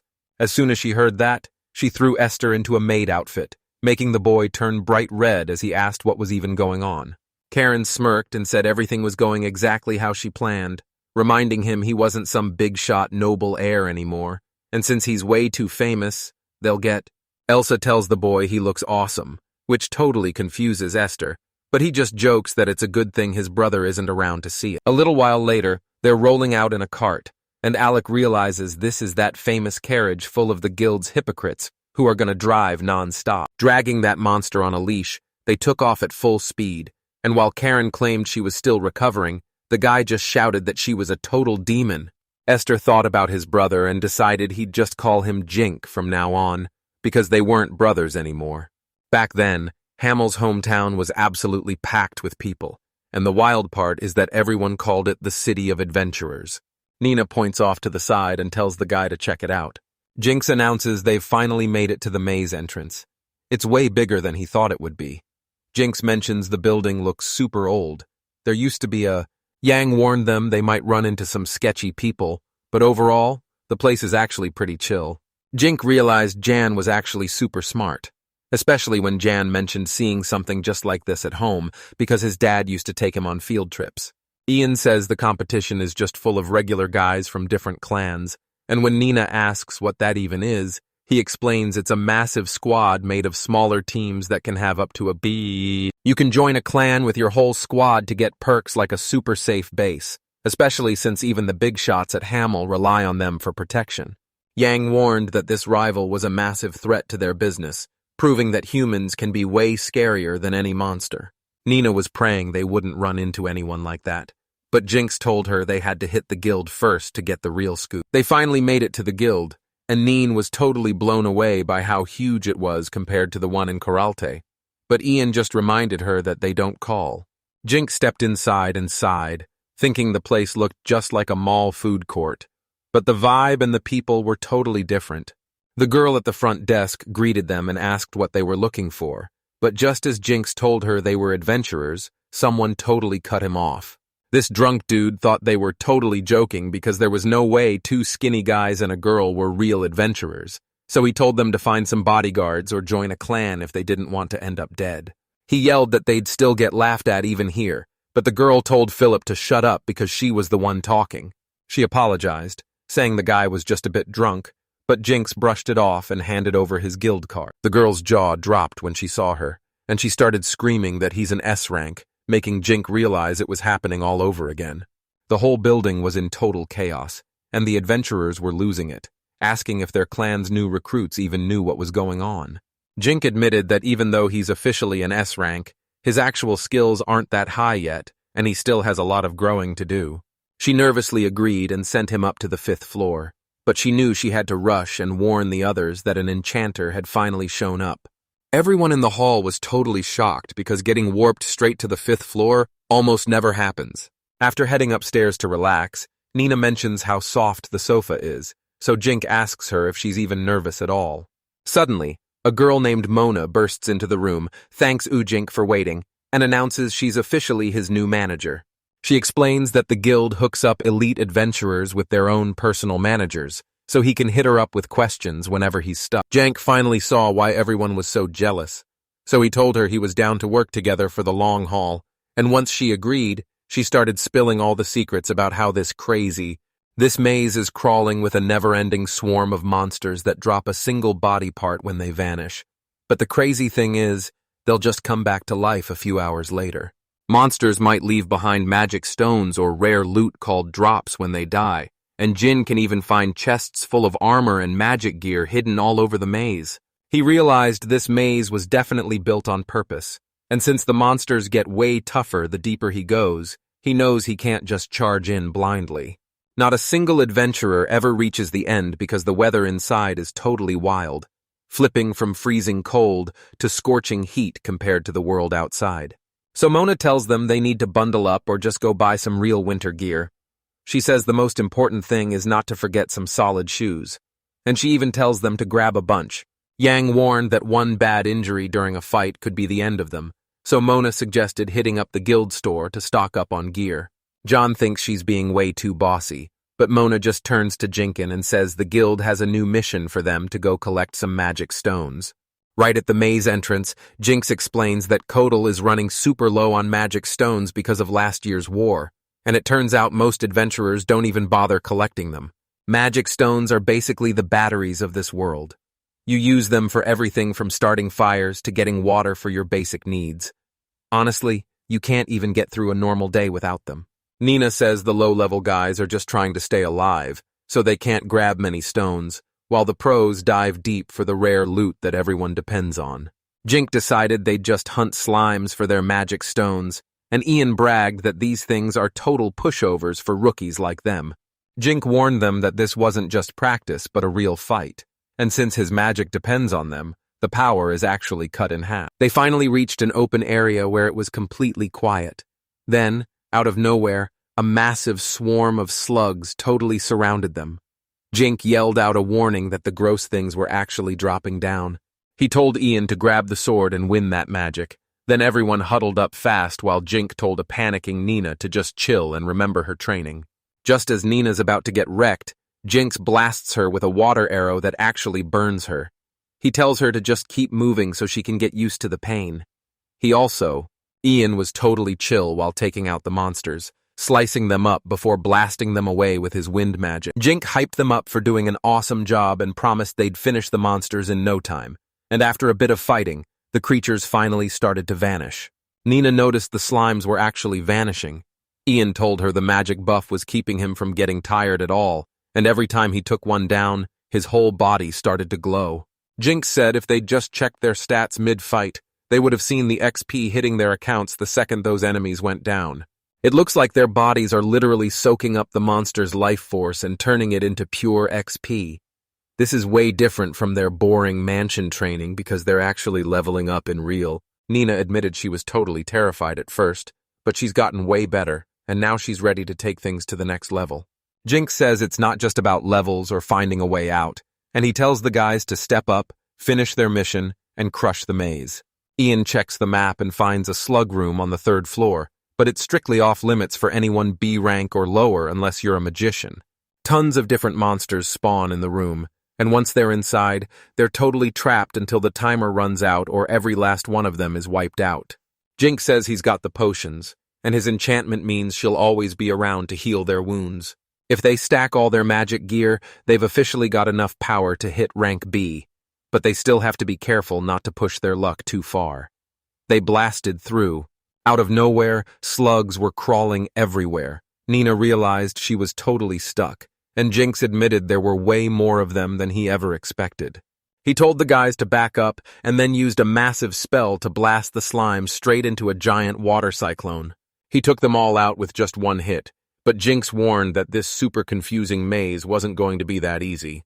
Jink warns that the water cyclone drains a ton of mana, so they have to grab the magic stones and slime jelly before the slime respawns. Then he tosses the bag to Jan and starts chew. Nina walks up and apologizes, saying she's not ready to fight yet, but Jink tells her not to sweat it because he's way too naive anyway. He pointed out they'd earned enough XP that their levels were finally catching up to each other. Ian figured it was a better move to just start gathering the magic stones instead. Jink thought about.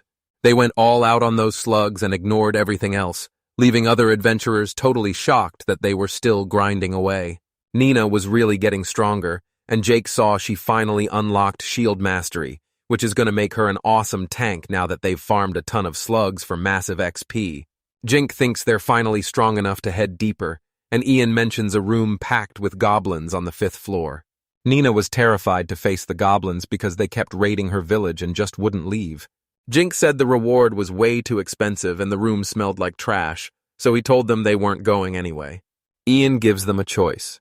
Take on kobolds on the 9th floor or orcs on the 15th, where the loot is actually decent and the place doesn't smell like total trash. Looking at their stats, hunting kobolds is the smartest play right now.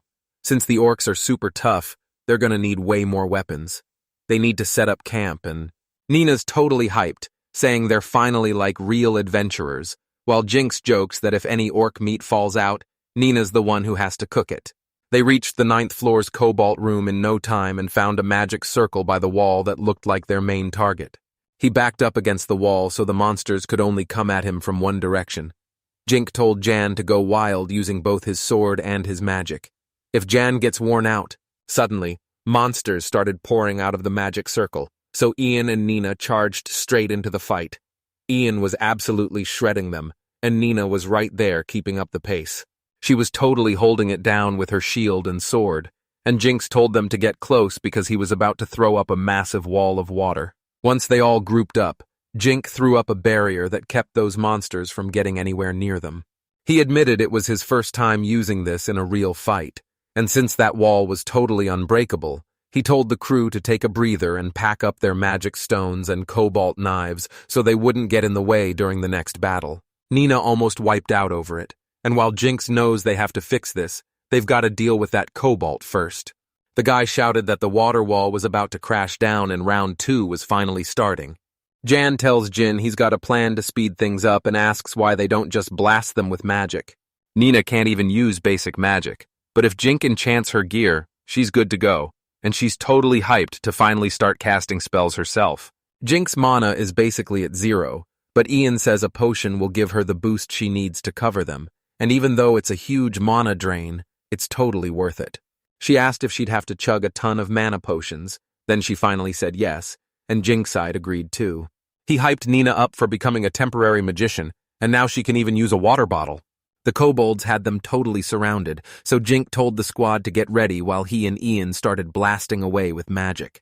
Those monsters were getting wiped out in seconds as Nina kept spamming her water balls, and she was honestly having the time of her life.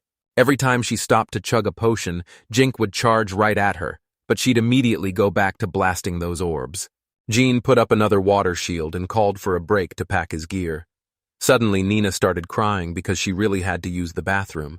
Jean just sighed and told her she definitely drank.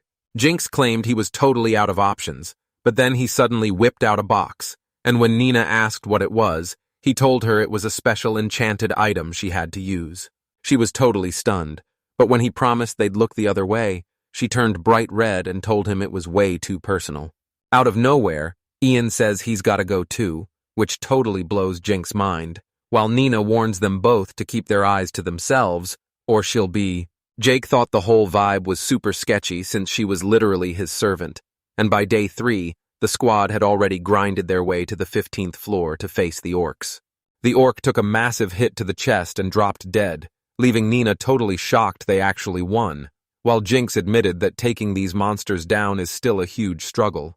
They can totally win if they stick together, but they've got to get way stronger, and after Jan realized Jink was the only reason they survived, he finally felt ready to face his fear. Nina was super hyped holding the meat and couldn't wait to start cooking, while Jink was totally shocked they were actually making orchidic meat together after leveling up way more than he expected. This place finally turned them into legit adventurers, but after 3 long days, the guy tells them it's time to head home once they finish this road. Ian suddenly realizes they've walked straight into the orc general's boss room, so Jinx tells Nino to watch their backs while he and Ian get ready to blast the enemy with magic. The boys followed orders and stepped inside, just as the monster on that massive magic circle finally snapped away. Jinx screamed for everyone to charge, and the whole squad and the monster dove straight into the fight exactly like he ordered. The monster tried to hide from the hits, but as it swung back, Jinx suddenly launched into the air and slammed his sword right into the orc's chest. Blood sprayed everywhere as Jinx barked an order to Jan, who lunged forward and slammed a hit right into the monster's neck. In a split second, the orc's head hits the dirt, and Nina screams with joy that they won, already hyped to eat that delicious general's meat. Suddenly, the girl spots something weird on the floor that's round, soft, and smells totally off, making Dink yell out in shock to ask if it's actually orc meat. John turned bright red and stopped joking, explaining he'd seen this before and it was actually an orc egg, right as Jinx screamed at Nina to stop her from picking it up. A bit later, the guys head outside to chow down on Nina's famous orc stew, but she explains that the orc egg is way too rare to actually cook. Jinx lets out a nervous laugh, but then a voice from behind says it smells awesome, and the guy mentions what a total surprise this meeting is. Jinx asks who the heck he is, but the guy calls him rude before introducing himself as Luke, a master adventurer from the Big Tree clan. He says he's stoked to meet the enchanter, but Jink instantly realizes this guy is actually another S rank with a super rare skill just like him and Karen. He wondered if you could actually hit S rank with just one ability, and seeing those insane bow skills made Jink realize just how terrifying this guy really was. Ian mentions that the Big Tree is the 3rd strongest clan out there, making Jink wonder what they're really after, and if they actually want them to join. Luke spun around and froze. A whole mob of starving adventurers was standing right behind him. They were all staring at Nina's soup and begging the guys for a bite. Lucas says he was just heading back from the lower floors to grab a snack, but a monster jumped him and kept him trapped for a while.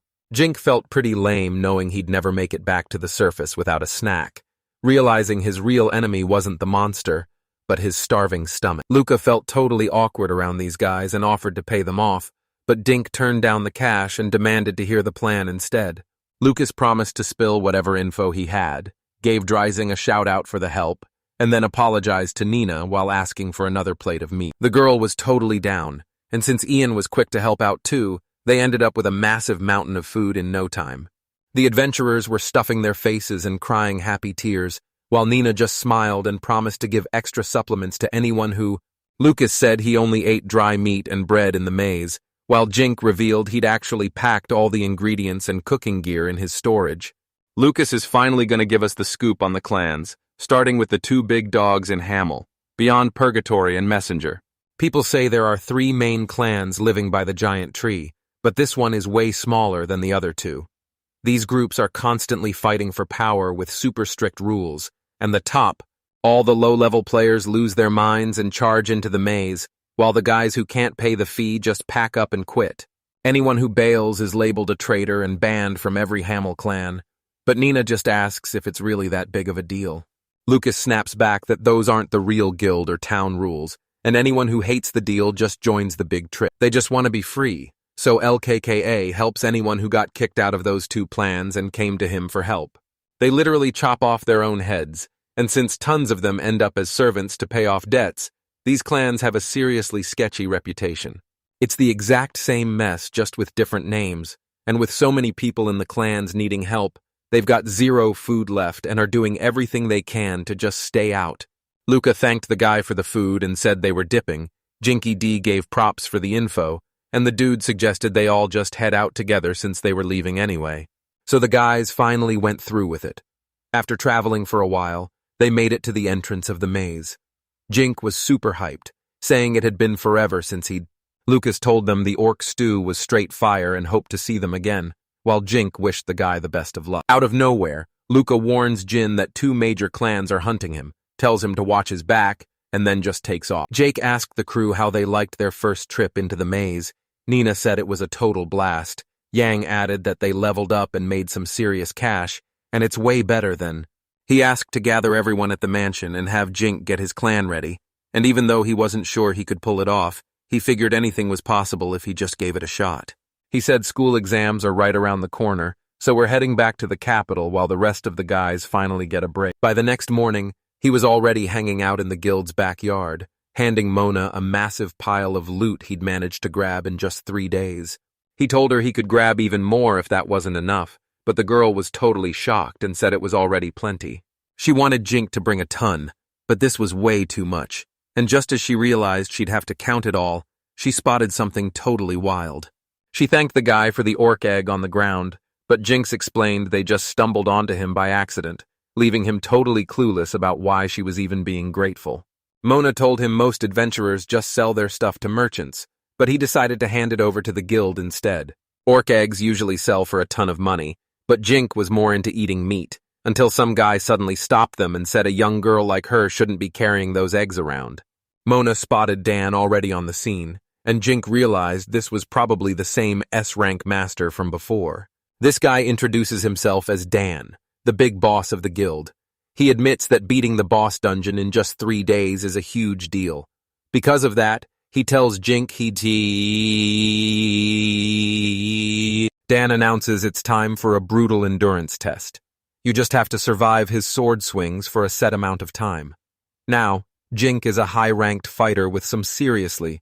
Jink remembered Will saying the same thing about the Koi exam and needing to defend himself. But even though Will was still super nervous, Mona told him not to sweat it, because everything would be... Dan suddenly snaps that he doesn't care about the guy's rank and tells him to quit acting so cocky. Jink blurted out right, even though he didn't mean to, but Dan questioned him since guys with massive powers usually love to flex. That evil guy Jank said he totally gets it and won't be holding back anymore, so Dan better not try to blame him for what happens next. Mona asks if they're ready to roll so they can finally start the exam, but Jink is just wondering what he's supposed to do with all these magic stones. Jink was decked out from head to toe in amulets and gear that boosted his strength to the max. Jink wondered if he'd gotten way too strong for a simple endurance test, but he just shrugged it off and decided that whatever happened was totally Dan's fault. They finally face off in the arena, where Dan says the guy can use magic or a sword, but Jink has to survive until the hourglass runs out, and he's disqualified if he attacks the man. The second that timer flipped, he snatched up his sword. The second the exam starts, Dan charges right in, but he gets totally annoyed when Jink blocks every hit meant for yeah, and after one big swing, Dan actually gets blown back himself, forcing the go with strength or power to be safe and engaging. Final polish. The guy admitted he'd heard Jink took down Snow, and seeing him now, Jink smirked and called Dan a total pro, but Dan was struggling to land a hit and kept slamming into the sword, realizing that fighting a real person is way tougher than he thought. Dan told him to stop being so slow and pick up the pace, especially since Jink was already totally out of breath. He totally messed up his guard and wrecked the sword, and even though their blades kept clashing in the same spot, Dan still landed a bunch of solid hits while Jinx just claimed he was defending. The crowd is losing their minds over his insane defense, even though they don't have a clue what's actually happening. Dan yells that he lost and Jink officially passed the B-rank exam, but he's so frustrated he says he's gonna snap and tells Juzink to stop looking at him before he actually starts crying. Jink could tell this old man was being super sneaky, and suddenly, Dan told Dresink to head back so they could talk in private. Inside the guild, the adventurers looked totally defeated because they were promised a massive payday with absolutely no risk. They were all trash-talking the idea of collecting magic stones and remains, wondering what kind of idiot came up with it, while Ink just walked past them with a silent grin. Mona catches up with him to hype up his temporary rank, revealing they scored a massive 57,234 magic stones and 4,000 cobalt knives. They even found some nasty orc leftovers. She started listing the price as 108 gold, 87 silver, and 138 bronze coins. Dink told her Mona warned him that since he's a temporary rank B, they can't walk him through the safe zones anymore, but he still needs to watch his back, while Dan joked that Jink reminded Dan they needed to chat, so Dan asked for his take on the supply deal, but since Jink hadn't even thought about it, Dan asked if he remembered that kid who fought. Jink finally realized this was all about his brother Jan. His dad actually traded the kid's life for his own freedom, so Jink came here to find him and deal with his merchant. He asked why they couldn't just make a deal if the guy apologized. Jinx shot him down, saying that teaming up with merchants would just wreck the guild's profits. Dan realized that if Dan insisted the guild needed a deal with some legit merchants, but he still told Jin to keep hoping the kid would eventually warm up to him. His oldest son is stuck as a servant, and Dan has no clue what's next for his second kid, but he tells Jake to stop beating himself up because they've got to go meet him right now. Jink thought the guy was a total creep, but he knew the plan was actually solid, so he agreed to the meeting, and Dan thanked him while telling him to swing by the office in 2 days.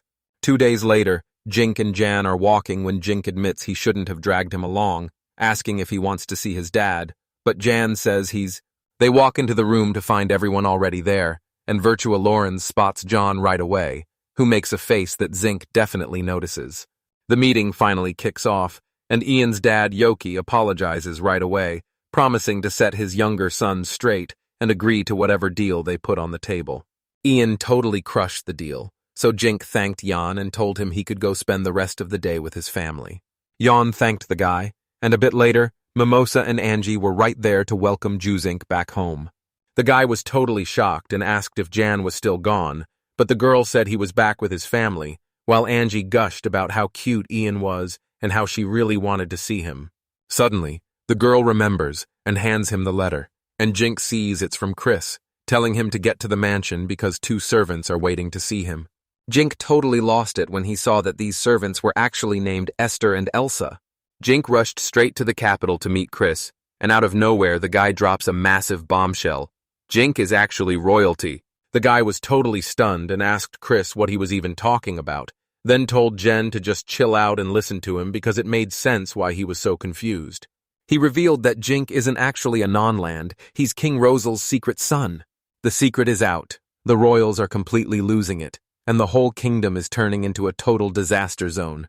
Right before this whole mess started, Elsa and Esther had already headed overseas, and then Will and his crew showed up saying they were gone too, leaving Dink totally shocked to see his friends there. He was totally confused, but he just had to find Elsa and Esther, so he ducked into a small house and finally saw them right there. They were sitting there in shredded clothes, clutching some bread, but the second they saw Jink, they dropped straight to their knees. The guy was absolutely fuming, demanding to know who the heck was responsible for messing them up like this. Karen told the guy it was their call. Then Chris warned Jake not to get it twisted because he and his mom were the ones who talked him into it. And even though they actually refused to heal their injuries, claiming the pain was a punishment and an apology, but Jink had no clue why they were even saying sorry. We caught him up on everything, including how those two got Jink kicked out, so now he finally had to make them pay. He let out a massive sigh about how tough things were and apologized to Chris and the Sacred Flame guy for the mess, but Karen told him not to sweat it because she actually loved seeing Esther in a maid outfit. Jink looked down at Elsa and Esther on their knees and told them he was just super happy they were safe and back together, so he wasn't mad or planning to punish them at all. He told them to look up, then Karen made Esther apologize to Dressink, and the guy finally said sorry for all the drama his family caused. Elsa jumped in to warn him he was in serious danger, but Jink told them to chill out because they hadn't done anything wrong. Esther turns to look at Mr. Jizink, and the guy instantly goes pale, shouting at him to stop using that name, before admitting that Esther is the only reason he actually made it out of the country safely. He grabbed Esther in a huge hug and told him they'd be brothers for life no matter what, and seeing them like that made Elsa start sobbing right along with them. Jink was put in charge of watching them, so the guy thanked the crew and promised to hand over the rest of the loot later. Dink says Esther and Elsa are going to watch over him until Esther grows up, and he's set on turning that guy into a total commoner. Being a runaway from Rosal is super dangerous right now, but since S-rank servants are basically untouchable, they're just going to fake the paperwork and pretend to work for one. Esther yelled that he'd be a servant for life while Elsa backed her up, but Jinx totally hated that idea, and now both sides were refusing to budge. Jink totally thought the Crown Prince was his little brother, but the moment he found out the truth, his stats instantly switched to non-lens fallen sea. Will says the word is out. King Rosalta and the Crown Prince have been kicked off the throne, leaving 3 spots empty, and McQueen is officially filing for divorce since her country rejected the whole marriage. Rosalt is about to get wrecked any second, and right as that's going down, this noble is being dragged straight to the guillotine.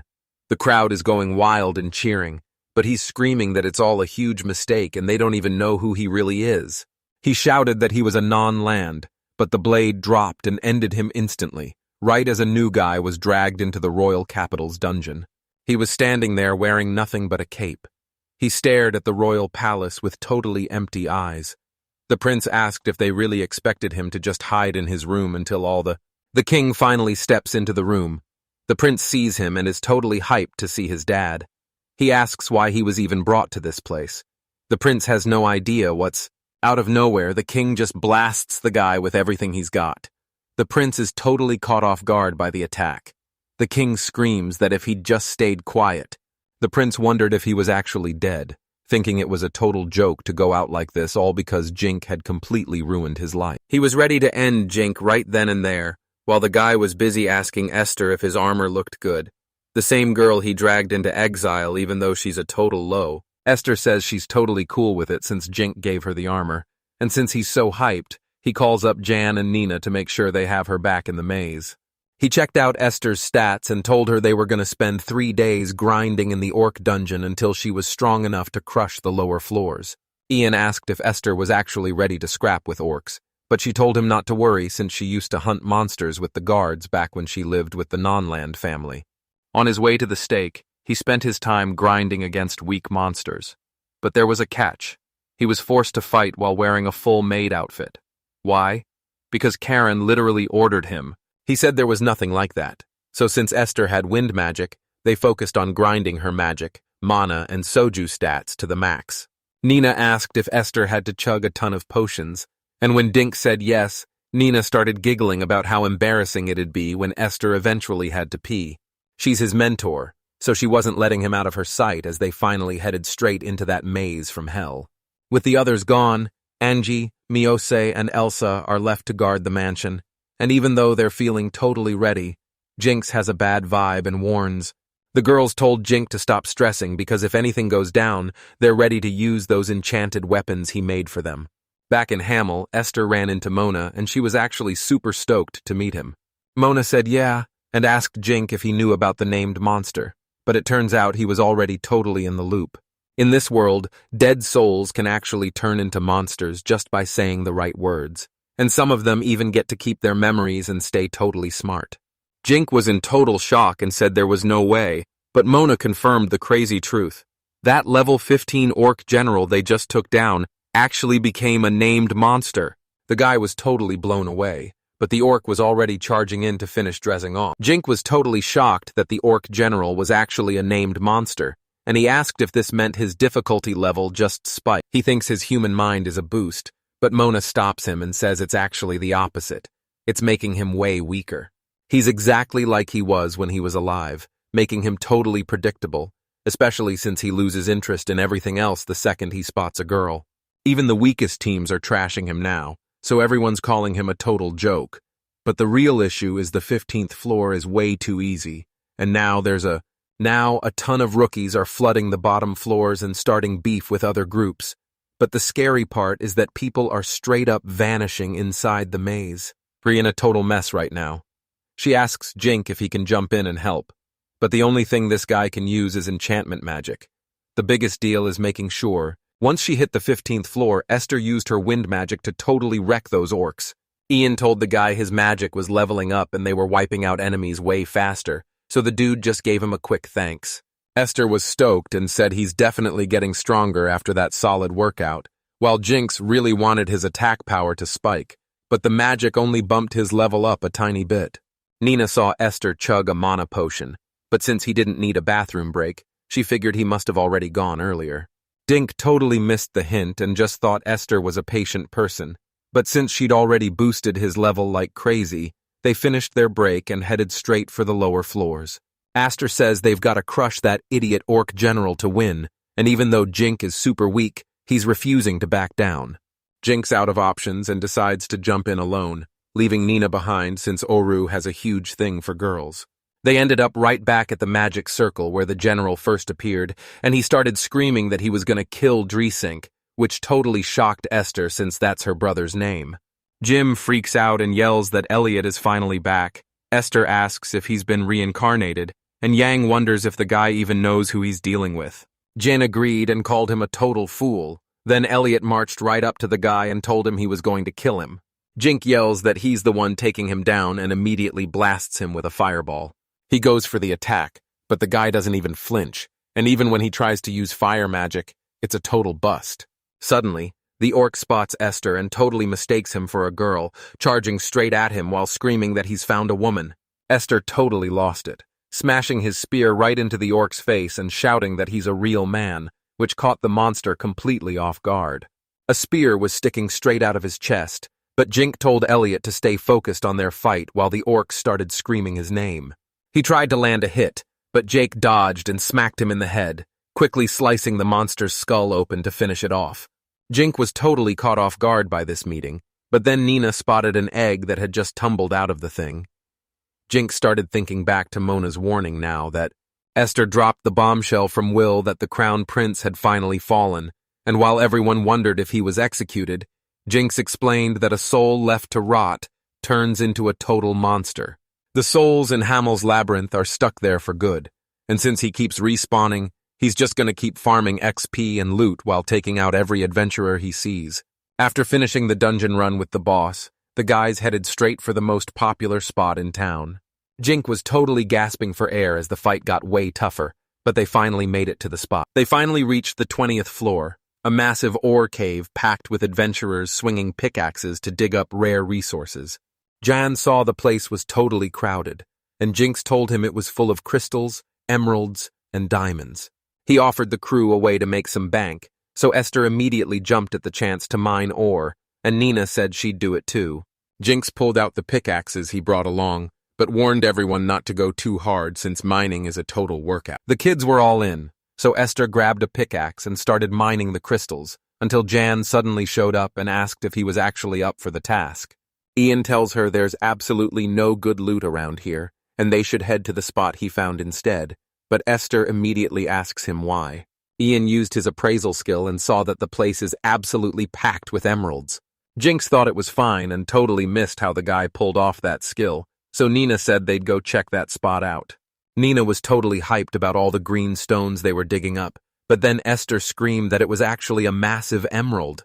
Jinx thought it was a total blast since they were acting like little kids, and while Ian laughed like a maniac at the pile of stones, Jinx realized he was actually having fun in his own weird way.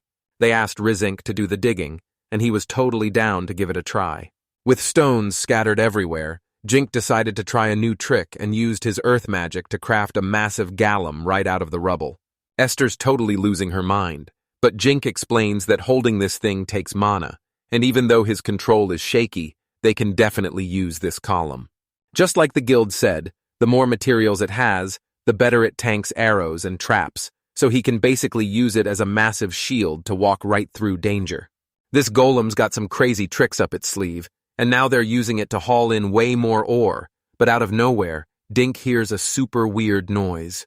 Jan wonders what that noise is and sees two guys fighting over their turf, so he asks if they're keeping secrets from him. One line out. Input. Jinx said they were like adults. They had to hurry and finish the job. The fun treasure hunt was ruined. This is technically one line. The squad finally hits the 21st floor, which is known as the step, and they're totally shocked because it looks nothing like the rest of the maze.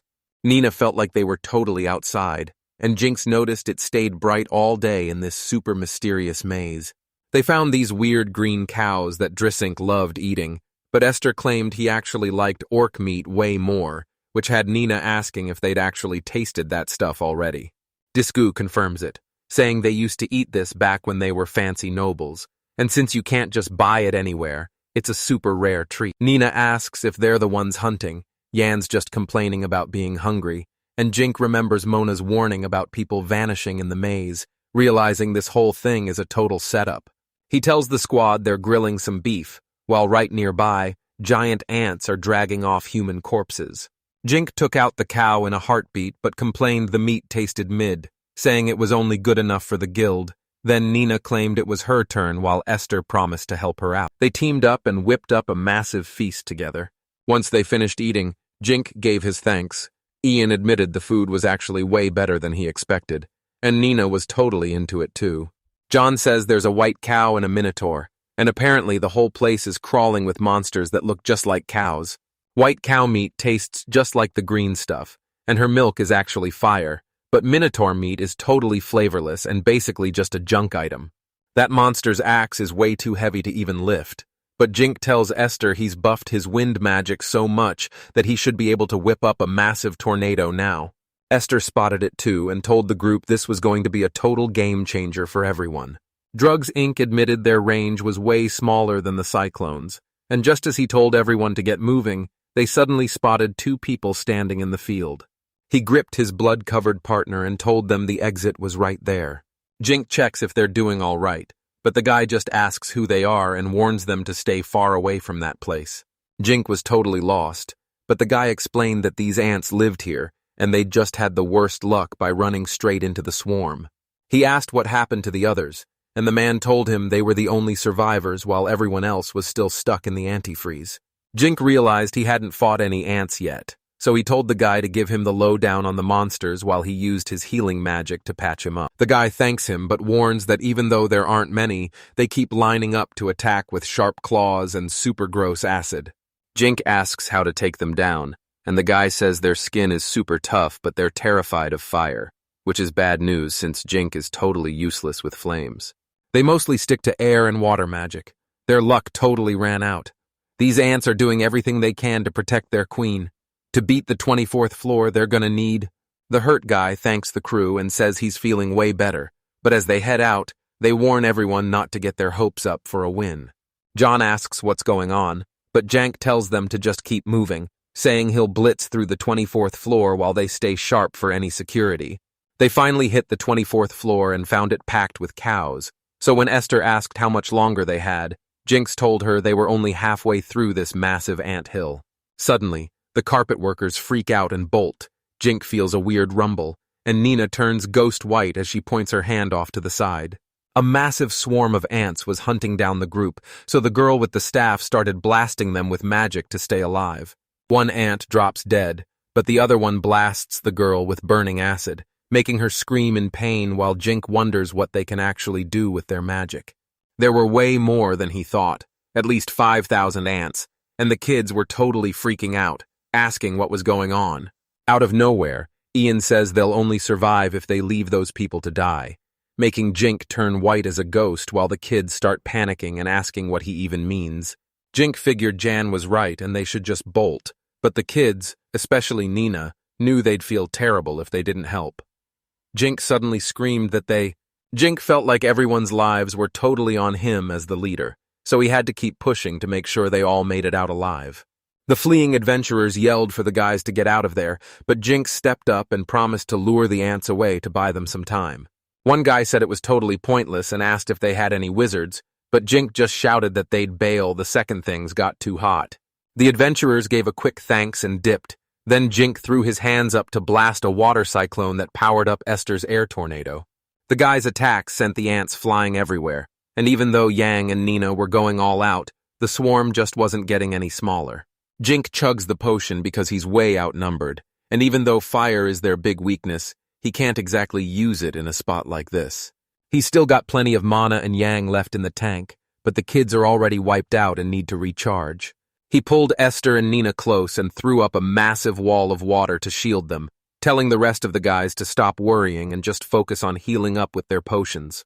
He's racking his brain for a new plan, because if they keep fighting like this, they're all dead meat, and he knows he should have just taken out the queen from the start. If they can just take out the queen, they win, but she's massive and way in the back, so he's got to figure out how to reach her. Looking closely, you can see some weird-shaped monsters mixed in, and he immediately spots their leader. To get close, he decides to use some orc meat as bait. He stabs. The monster managed to spray its acid, but Jinx immediately sliced it right in half and finished off the general for good. Right then, the ants started freaking out, and Jinx was hyped to see them so terrified as he called Jan over to help. Once the guy shows up, Jinx tells him to use wind magic to blast those orc remains away, and then snipe the commanders from a distance if he can. Esther and Nina suddenly burst out of the dome to join the fight, using their long-range magic to blast a clear path for Ian to reach the queen. Jinx told the squad he'd wreck her the second he got close, so they just needed to cover him, and the guys were totally down for it. Ian grabbed all the meat and started chucking it high into the sky. The ants went totally wild and started sprinting straight for the food. That's when Nina and Esther whipped up a massive cyclone. While Ian was busy brawling with monsters, Jinx had already closed the gap on the queen and unleashed a massive water cyclone. He stopped right next to the massive queen, and she was way bigger than Jin. He knew the queen wasn't a pro fighter, but his sword still wouldn't be enough to actually take her down. The queen sprayed a blast of acid to melt Jake, but he quickly bounced back and dodged it just in time.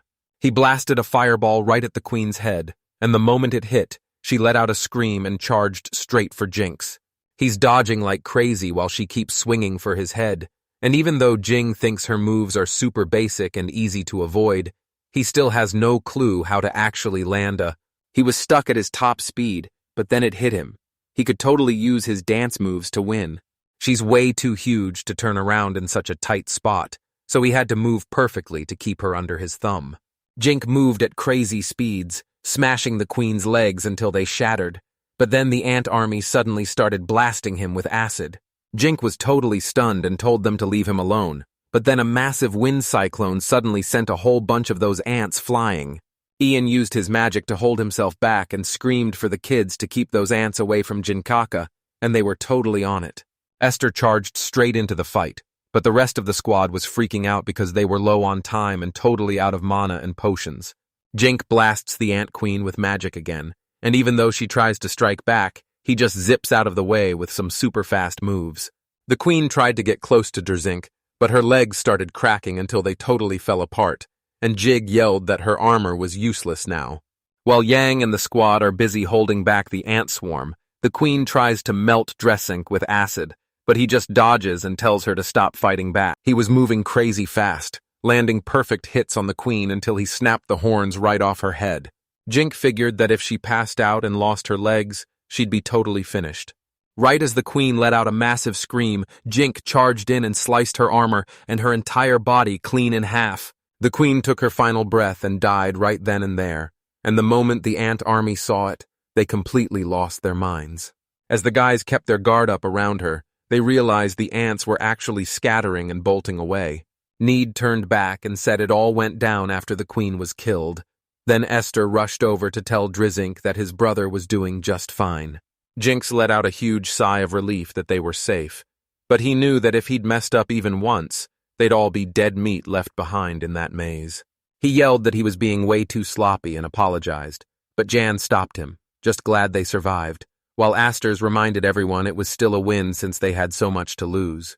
They locked in the plan and used wind magic to pack their gear and head back out, but Nina warned that counting all that stuff was going to be a total headache. Esther says that since Jink absolutely crushed the A rank and the queen, he's probably getting bumped up to a temporary A rank. Jink thought it over but said he had no clue since it all happened in a total blur. And while he definitely won, he only took out one single queen. A few days later at the Hamel Guild branch, he was totally stressed that he'd get chewed out for risking the enchanter's life for basically nothing. Mona says this guy was actually brawling with a whole swarm of ants, and word is that Dink really put his heart into helping those B-rank adventurers. He hands them 3 platinum coins as a reward, and since Jink figures that's worth about 300,000 yen, he asks if it's way too much. Mona told them they were saved from those monsters for a total bargain, the price of their lives, and since they knew they'd be toast without Dressink, the guy just thanked her. She frowned and told Jin that even though people die all the time, he's way too important of an enchanter for her to ever hear news about him kicking the bucket. The guy stayed silent, so Monas jumped up and admitted she was the one who begged him for help, apologizing for putting his life on the line. Jing told her she didn't need to explain because he wanted to earn his way there himself, and he promised her that none of this was her fault. The girl heads over to call the guild leader, and as she opens the door, she tells him that way more people want him to stay alive than he'd ever believe. She stormed out and slammed the door, and while Nina thought Mona was just mad, Jink could tell she was actually super worried, which honestly made him pretty happy. Dan bursts into the room and tells Mr. Enchanter he heard the guy showed the ants everything. He blasted Jink for being way too cocky and putting his friends in danger just to play hero, telling him if he's so ready to die, he should just go back to Rosalp. Esther jumps up and yells at Dan for being so disrespectful to his brother, but Dan snaps back that he doesn't care about some guild leader title, so Jink stops him and admits. Dan called the whole thing stupid and told Jink to fix his attitude because just having the symbols doesn't really mean anything. But today, Dan had some massive news for him. Jink was totally shocked. Dan told him that the guild leader from Colt just reached out. Apparently, those fancy nobles from Rosalp just showed up. The guy was totally stunned when Dan told him that those 4 merchants asking for a guard were actually hiding a secret noble. They got stuck with an adventurer to spy on them, and the maintainer leaked that they're actually trying to bring Drizink back, which is exactly what King Rosalto wanted all along. Esther said they might want to, but it's just not possible, so Jink asked why Dan even bothered telling him. He explained that the guild would have kept their mouths shut if it was legal, but instead, they actually turned themselves in. He told them they had to follow the rules since the guild stays out of world fights, basically saying this whole mess was their problem to deal with. Jing knew he'd have to tell the king everything, so he asked for their names, but Dan admitted they were clueless and wanted to hear Jing's best guess instead. Jake realized that if they actually wanted him to be the prince, they'd send a formal parade instead of sneaking around, and suddenly he shouted that he finally figured out their secret. This was the Marquis of Boutanil, the second most powerful noble in the land, and he's famous for treating regular people like total garbage. Dan says the good news is, Boutanil has no clue Jink is in Hamel, and is actually searching the capital. Hearing this, Jink decides to send a letter to Chris, and Mona suddenly hits Dressink with a question, and when he asks what's up, she explains that the harp team only ran into those ants because they were trying to ditch the fight. She asked if this messed up his investigation, but Jink said it wasn't a big deal, even though they quit mining the second they saw that quarry. They kept moving, and Mona sighed, saying if even an S-rank Jink is struggling, everyone else is totally cooked. So she asked if they should just go complain to the clan leaders. Chink went along with it, but he was secretly thinking these clans were just dragging the guild down, right when he heard Dan sounding super serious and plotting how to stay out of lockup. He was going to ask Dan about it, but instead he just stood up and started complaining about what a massive pain the whole thing was. He let out a huge sigh, told them he was officially done. Jinx stayed quiet while some older guy started drinking and yelling about the idiot the enchanter was complaining about, saying that if it was just some weak clan, they could totally ignore them. But they couldn't mess with the S-rank since it was the messenger clan's home base, so everyone started shouting that he needed to be punished, and with the fourth squad being so short, Harvard and the third squad headed into the maze, knowing that if he found out, everyone was totally cooked. They realized they couldn't just sit around anymore, so they warned everyone to stay as far away from Jake as possible. They agreed to stay totally quiet until Harvard returned, while at the same time, a big meeting was already kicking off over at the clan house. Word is, the guild was complaining about the clan and their messengers, and everyone lost it because Dressink got interrupted, showing they didn't care about land when there were way bigger things to worry about. Out of nowhere, one of the guys drops a bombshell and says the kingdom of Nadsar actually ordered them to take Dressy out. Right outside the walls of Hamel is a massive adventurer clan, and their bosses from the nearby land of Nads are already sending scouts straight into the kingdom of Coles. They had to take out the enchanter, but Princess Melissa was in a tough spot because bringing her son-in-law to Nadsar was almost impossible after Elliot kicked Dressing out. Dragging this guy to Nadsar is basically impossible, and since he's a huge threat to the whole country, they have to take him out before things get even worse. If they fail this mission, they're dead meat. They started looking for someone brave enough to step up. Everyone already knows the legendary explorers of the labyrinth, so one of the raincoat guys stepped up because he knew enchanters were total beasts, and if he isn't a high-level assassin, this whole mission is basically over.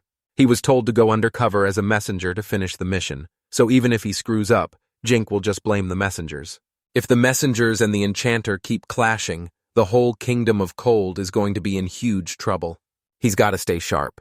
And a few days later, the crew meets up again, where Ian reveals that fighting those ants really jacked up their levels, with Ian's own magic finally breaking past.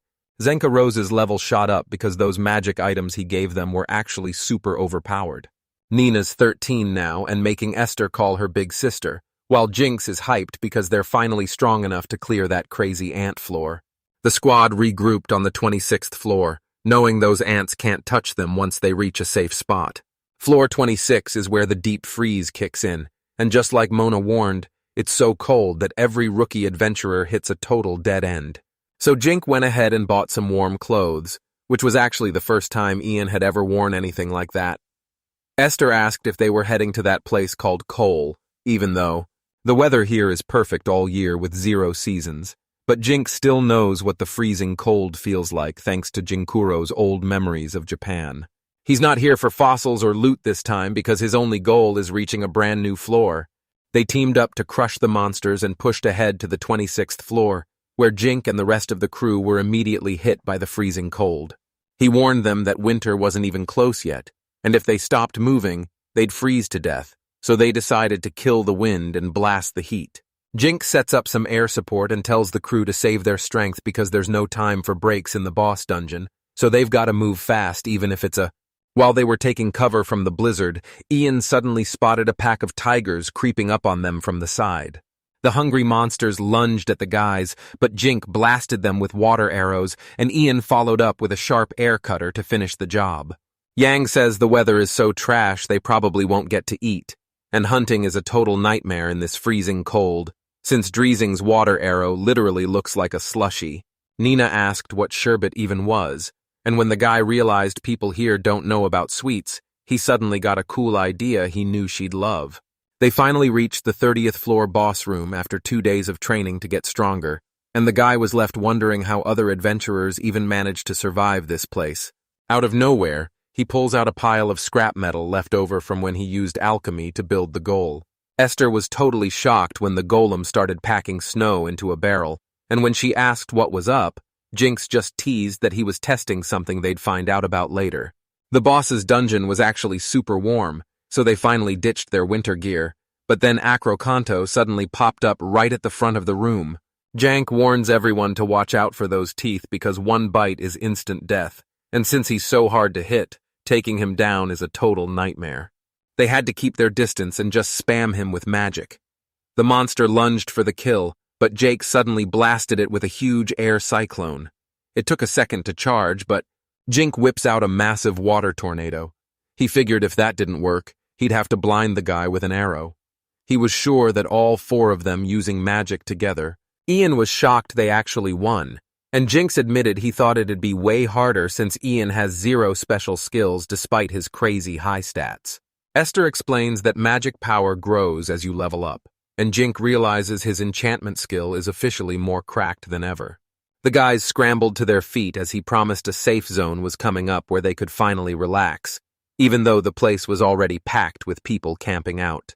Jink was sure he'd just taken someone out, and looking at their gear, they were either a messenger or an escaped prisoner, when suddenly someone started screaming the guy's name. This guy walks up to Dazink, claiming he's a lion from the big tree, and he's actually the one feeding them orcs, but Jink instantly recognizes him. Lin was stressing about where to go next, since you can't exactly relax with those 2 clans around. And once the guys finished cooking, Jink actually offered some food to the massive tree. It was just some milk from a white cow. The guys all agreed on that. The kids took a drink and immediately passed out cold. They were totally exhausted. Even the adults can't. The guy asks Leon how long he's been there, explaining that the 3rd squad handles supplies for the first 2 teams and stays in touch with the surface. They couldn't just bail because 3 other squads from different clans were already there, backing up the teams on the lower floors. Jink figured they'd be stuck there for a whole month, and since they probably smelled gross, he totally got what the guy was thinking. Lion said they were totally stuck because drinking water was way too precious to waste on washing up. Jink said he'd trade it for info on the lower levels, where floors 31 to 35 are basically a massive tropical jungle. Leone says a ton of adventurers are totally stranded in the cold zone, and now even the guilds have no clue what's happening because some greedy clan is keeping all the secrets just to sell them. Jink realized they could make a ton of cash by creating a jungle map and guide, so he handed over the water and thanked Lean. The dude wished Dressink luck on his journey, but right then, someone was secretly watching him. When the boys hit the 31st floor, they walked straight into a massive jungle. This place, they're scouting the whole area to build a map, because selling that intel to the guild is an easy way to get rich. He thought it was a total breeze and told them to give it a shot, but Nina said she'd be down if it wasn't so crazy hot. Jink agrees and whips out a barrel of snow, pulling out some legendary white cow milk sherbet from Drasink that has the guys totally confused about what it even is. He reminded Nina that she really wanted to try sherbet, so he secretly made some for her while they were in the safe zone. Nina tried it and loved it. Everyone else was obsessed too, and Drasink explained that the secret is just adding sugar to the milk and letting it chill. The milk is already so rich that you don't even need cream, and Ian's sure this totally new dish is going to be a massive hit. Jink tells her this is just a normal meal in this world, and when Esther asks how he knows, he just says he read about it in the library. He even found a way to chill them out. Just wrap the jelly slime in a cloth and stick it in your pocket or on your head to make it get even colder. Ian started stressing over how much this was going to cost him. They were totally doing this, but they had to stick together no matter what. The boys stood there, staring deep into the wild jungle. Jan suddenly stops in his tracks as 2 people right in front of them start swearing about their secret plan to take Jake out. Now even the king and princess want him dead immediately, and Jink's starting to think the former queen is the one behind this mess. Out of nowhere, the guild leader confirms that all those crazy rumors about Jink are actually true. Ian stares the guy down. The big boss of the guild was a man named Dan. The guys were all hyped up about taking out Dressink, and while they didn't think the whole clan were spies, they were pretty sure some of them had followed them into the maze. Nina thinks Dan might be a total traitor, and Jink warns everyone to act cool so the clan doesn't realize they know about the hit. He said Jan and Esther were on board, but Nina was way too easy to read, making the girl snap that he was being rude because Nina is actually super reliable. Mona gets back and is totally floored to see Ned Zar's scouts walking free, while Dan yells that he's been completely clueless for 10 whole years. The guys went totally silent until Jink asked what the move was, saying they had to tell the king if Nads was actually involved. Dan swore that if anyone tries to take Nads down, he's not letting it slide, and once they're free, being a spy isn't the only reason people want them gone. He already said the guild stays neutral, so it's up to the state to step in and hunt those killers down. Dan stepped up and said he'd head into the maze with the crew, since they needed a real advantage to finally take down the clan, and he was going to be the witness they needed. Jink knew Dan was trying to trap them, but he saw a perfect chance to take out the other guilds, so he agreed to go along. Esther jumped up and asked if Dan was seriously that clueless, and he just nodded, saying that everything past the end is actually awesome. Esther agreed to go with them, but Dan was playing it safe and bringing his own food. The guildmaster asked if she really didn't trust him after all his years in charge, promising he remembered his brother joining a massive clan called the Out of Custody, and his bro even invited Dan to join the squad. This dude just wanted to be like a brother, and right as Jink finished his letter to the king, he grabbed some truth serum from his drawer. This is the secret medicine belonging to the non-Lind family. He actually swiped some right before he was sent into exile. He couldn't believe the moment he'd been waiting for. Esther and her friends' lives were totally on the line. The next morning, the whole squad showed up. It's usually super crowded then, but Dan helped them push right through. The guy covered himself in rags to stay hidden, but Jinx told him he should have just worn a wig instead. The guy hands Dan a bracelet enchanted for pure strength, but Ian asks if he's sure about it since Dan already has a rank, and this will boost his level even more. Jinx insisted they move as a team, so he kept a close eye on Dan, and since they were way stronger anyway, they waited for Dan to be ready before heading straight to the...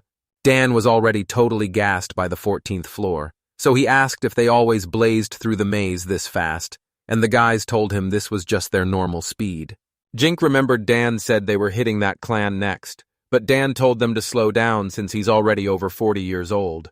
Jink called for a quick break, and Dan started devouring his food, telling Nina it was straight up delicious. Jink suddenly asks Dan if he likes surprises, and Dan wonders if God finally came down to give him one. Jinx straight up said it was a truth serum from the non-land family that he planned to use on them, even though he wasn't sure if it would actually work. Jink hands the bottle to the guy on the ground and tells him to mix the serum with water.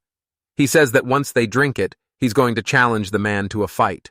Jink keeps yapping until everyone finishes their drinks, explaining that he's got a super strong serum and needs to experiment on them to find the perfect dose, since the hero has no clue how much to water it down. A short dude jumps in to stop Jink and the man, warning them that the wrong dose will make Jink feel super sick. His brother says Jink and that guy have the antidote, so they can finally break free from the serum's effects. Jim says this is his first time ever drinking the serum, and if the guy wins, he'll get a platinum coin and a seat at their dinner table. The band looks at Jink and asks if he's for real, but he tells them he's done talking and is ready for action. Jink stares the guy down and reminds him he's the guild leader, but since he knows the man is definitely hiding something about that fugitive, he doesn't trust him at all, and the guy finally catches on and asks Jink if he seriously thinks he's the one who got him out of lockup. He knows he's being totally disrespectful, but he doubles down anyway and takes the gamble, asking the guild leader if he's down, and the guy actually says yes. He points right at himself and tells Jinx not to sleep on him because he can drink literally anything, and everyone stares as Jinx starts lining up containers on the ground. He pulls this off right in front of the guild leader and pours the serum, then Jink grabs the cup, chugs it down, and his eyes fly open as he starts hearing voices saying some. Jink slams his cup down and clears his throat while the guild leader watches. Then the boss grabs his own drink and chugs it right back. The guild leader's eyes pop as he grabs his stomach, groaning and laughing while asking Jink if he wants more serum, so Jink just grabs his cup to keep chugging. Out of nowhere, he started feeling really sick. This dude is just standing in the middle of the water, totally clueless about where he actually ended up. Out of nowhere, the water starts crawling up his legs as a voice calls him brother and asks why he didn't try to stop him. The guy was totally lost and terrified as the water swallowed him whole, pinning him down while that mysterious voice just kept getting louder. He starts screaming at the top of his lungs that his death is all his fault. Suddenly, the terrifying face of some weird monster pops up right there. He thinks back to his brother, and he hated saying goodbye, but he was super hyped his brother finally made his dream come true. When they finally met up years later, his brother was totally miserable, and he really should have warned. This guy just found out his brother died in a total freak accident while exploring the maze. It turns out that talented people from the stake go missing all the time once they're released. He watched this massive clan start to form, and even after he became the guild leader, he was still totally stuck on the mystery. But after seeing the crimes those nobles and criminals were pulling, he knew. There was no way he was letting these guys take him out. He had to keep Jink and the rest of the crew safe no matter what. Suddenly, his eyes snap open as he scrambles back to his feet and asks if he really just blacked out.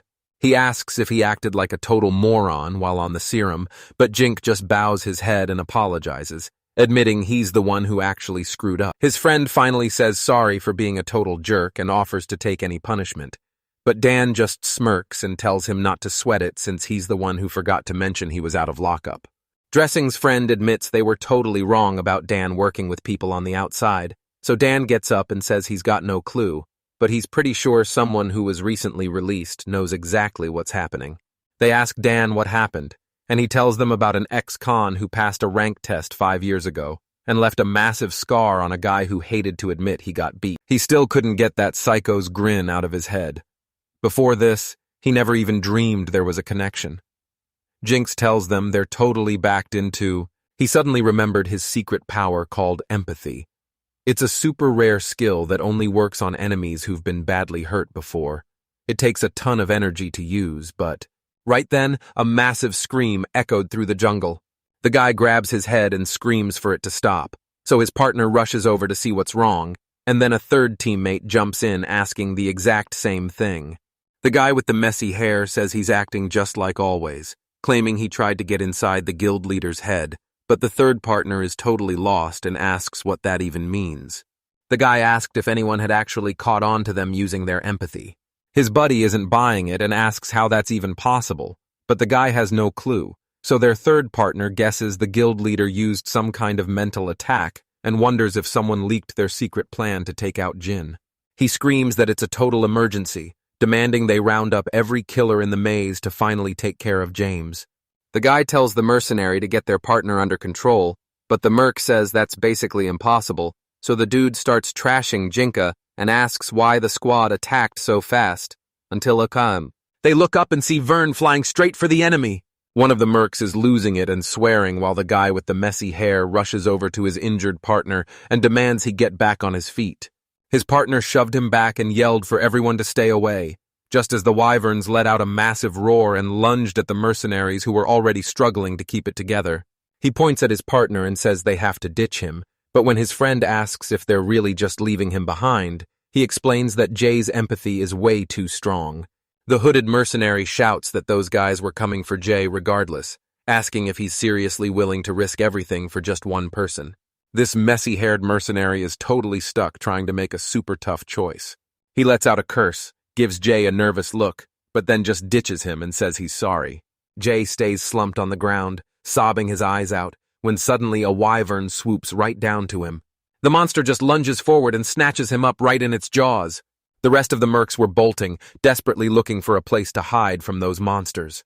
Right then, the hooded merc was talking major trash about Jinka and made a serious promise to himself. This guy is doing whatever it takes to get desync, but then Dink suddenly lets out a sneeze. He warns them that the 26th floor is ice cold, but his partner says they're sticking to the plan like always. Dan is shaking and says he's freezing, but the guy yells at him to get inside that monster right now. Jink rubs his chin and asks what's going on, while Dan wonders if this guy is seriously that clueless. Dan says that to get through the freezing cold, you can summon a monster to pull your sled, and he thinks a fire type like a salamander is the smartest move. Dink is totally exhausted since the guy didn't warn him about this, and it doesn't help that they're missing a monster summoner. Dan asks how they even cleared this floor last time, so Jink suggests making an air curtain and grabbing lanterns to stay warm. Jink holds up a finger and says their muscles and fire will handle the rest, but Dan asks if he's for real, suspecting this guy is doing all of this on purpose. Jank taps into his fire magic and a bright flame bursts right out of his hand. This dude brags that his fire magic just leveled up, and after showing off some crazy tricks, he says heating up the air inside the curtain is actually super easy.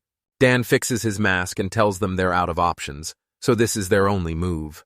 Jinx says it's all good, but he's really wondering if Dan's actually gotten any better since yesterday, so he tells him to just keep the magic steady while keeping his eyes peeled.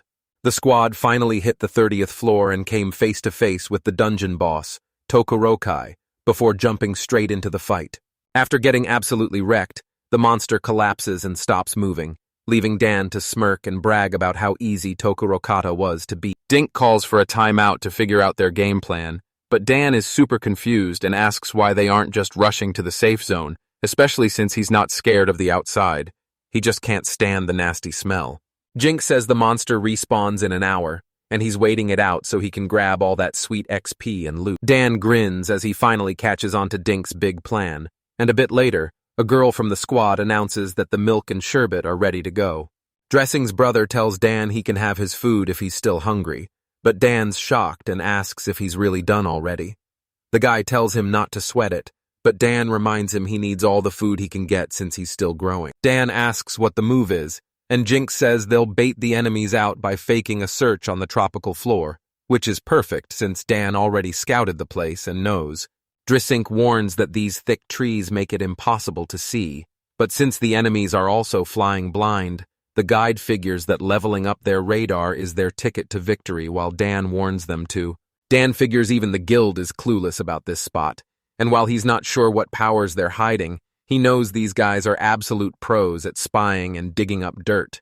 Jink knows they're being hunted, but he thinks it's just a massive test to see how strong his mind and body really are. Jake steps up and tells everyone they gotta move out right now because he's leading them straight to a safe zone. He tells the crew they're sticking to the plan and staying low as they sneak past other players in the dungeon. Everyone's got their eyes glued to them, even the mercenaries waiting outside the prison walls. By day 7, the whole crew finally made it down to the tropical floor. Since things were actually chill for once, Jenkins's squad decided to jump in the water for a quick soak. The girl was... Dan tells Jinx's brother they should stash the bathtub and gear in storage to keep them from getting trashed, and the guy says that's exactly why his brother got the bathroom in the first place. The long-haired guy looked away, thinking there was no way the enemies would reach this floor, and while he was sure they were still coming for Jank's squad, Jank warned him that an attack could happen at any moment. He hasn't lost focus for a whole week and it's starting to freak him out, but being that alert actually boosted his radar level. He looks down at his hand and decides to test it out. He starts decking himself out in all kinds of flashy jewelry. Dan walks up to the guy to see what's up, and Dink explains he can sense everything for miles, but since he's totally defenseless while using his power, he asks Dan to... Jane shuts his eyes and starts unleashing his power. With his senses dialed up to the max, he finally starts to see and feel everything around him. Check constraints. 1 line in equals 1 line out. Yes. 4 sentences in, 4 sentences out. No line breaks? Yes. Isolation. Jinx says they're still on a mission because the plan is totally moving forward. Dan warns him that someone is definitely listening in outside the detention room. Jink just shrugs and... Jinx smirks and suggests they start talking trash about the Nads to test his theory, and Dan just laughs, totally down for the plan. Dink and his squad did another check and realized the mercs outside weren't just listening, they were actually watching their every move. Jink's eyes snap open and he looks away, so when Nina asks what's wrong, he tells her those escaped mercenaries are getting way more bloodthirsty. Jink locks in and tells everyone they're sticking to his plan, especially since those mercenaries from outside the prison are already tailing them from a distance. Jink is totally convinced he can take them all down. He tells them he's down to be the bait to lure them in. His partner tells Drizink that he and Nina are gonna fake being in love to bait the enemy, and even though the brother is worried about the risk, Jink says everything will be cool if everyone... Jink says if Nina levels up, she'll totally surpass Dan, and even though Dan hates to admit it, he knows it's true, but he claims it's only because... Jink breaks down the squad's plan and tells Esther to hurry up, so Esther starts pouring water to make it look like they're just practicing magic. Dink spiked the water with a secret non-land family poison that turns into a gas to scramble everyone's brains, but his whole squad was already safe since they'd taken the antidote. Esther tells her brother they're moving on ahead, and Jink is totally cool with that. He tells her that he and Nina are going to stay back and cook.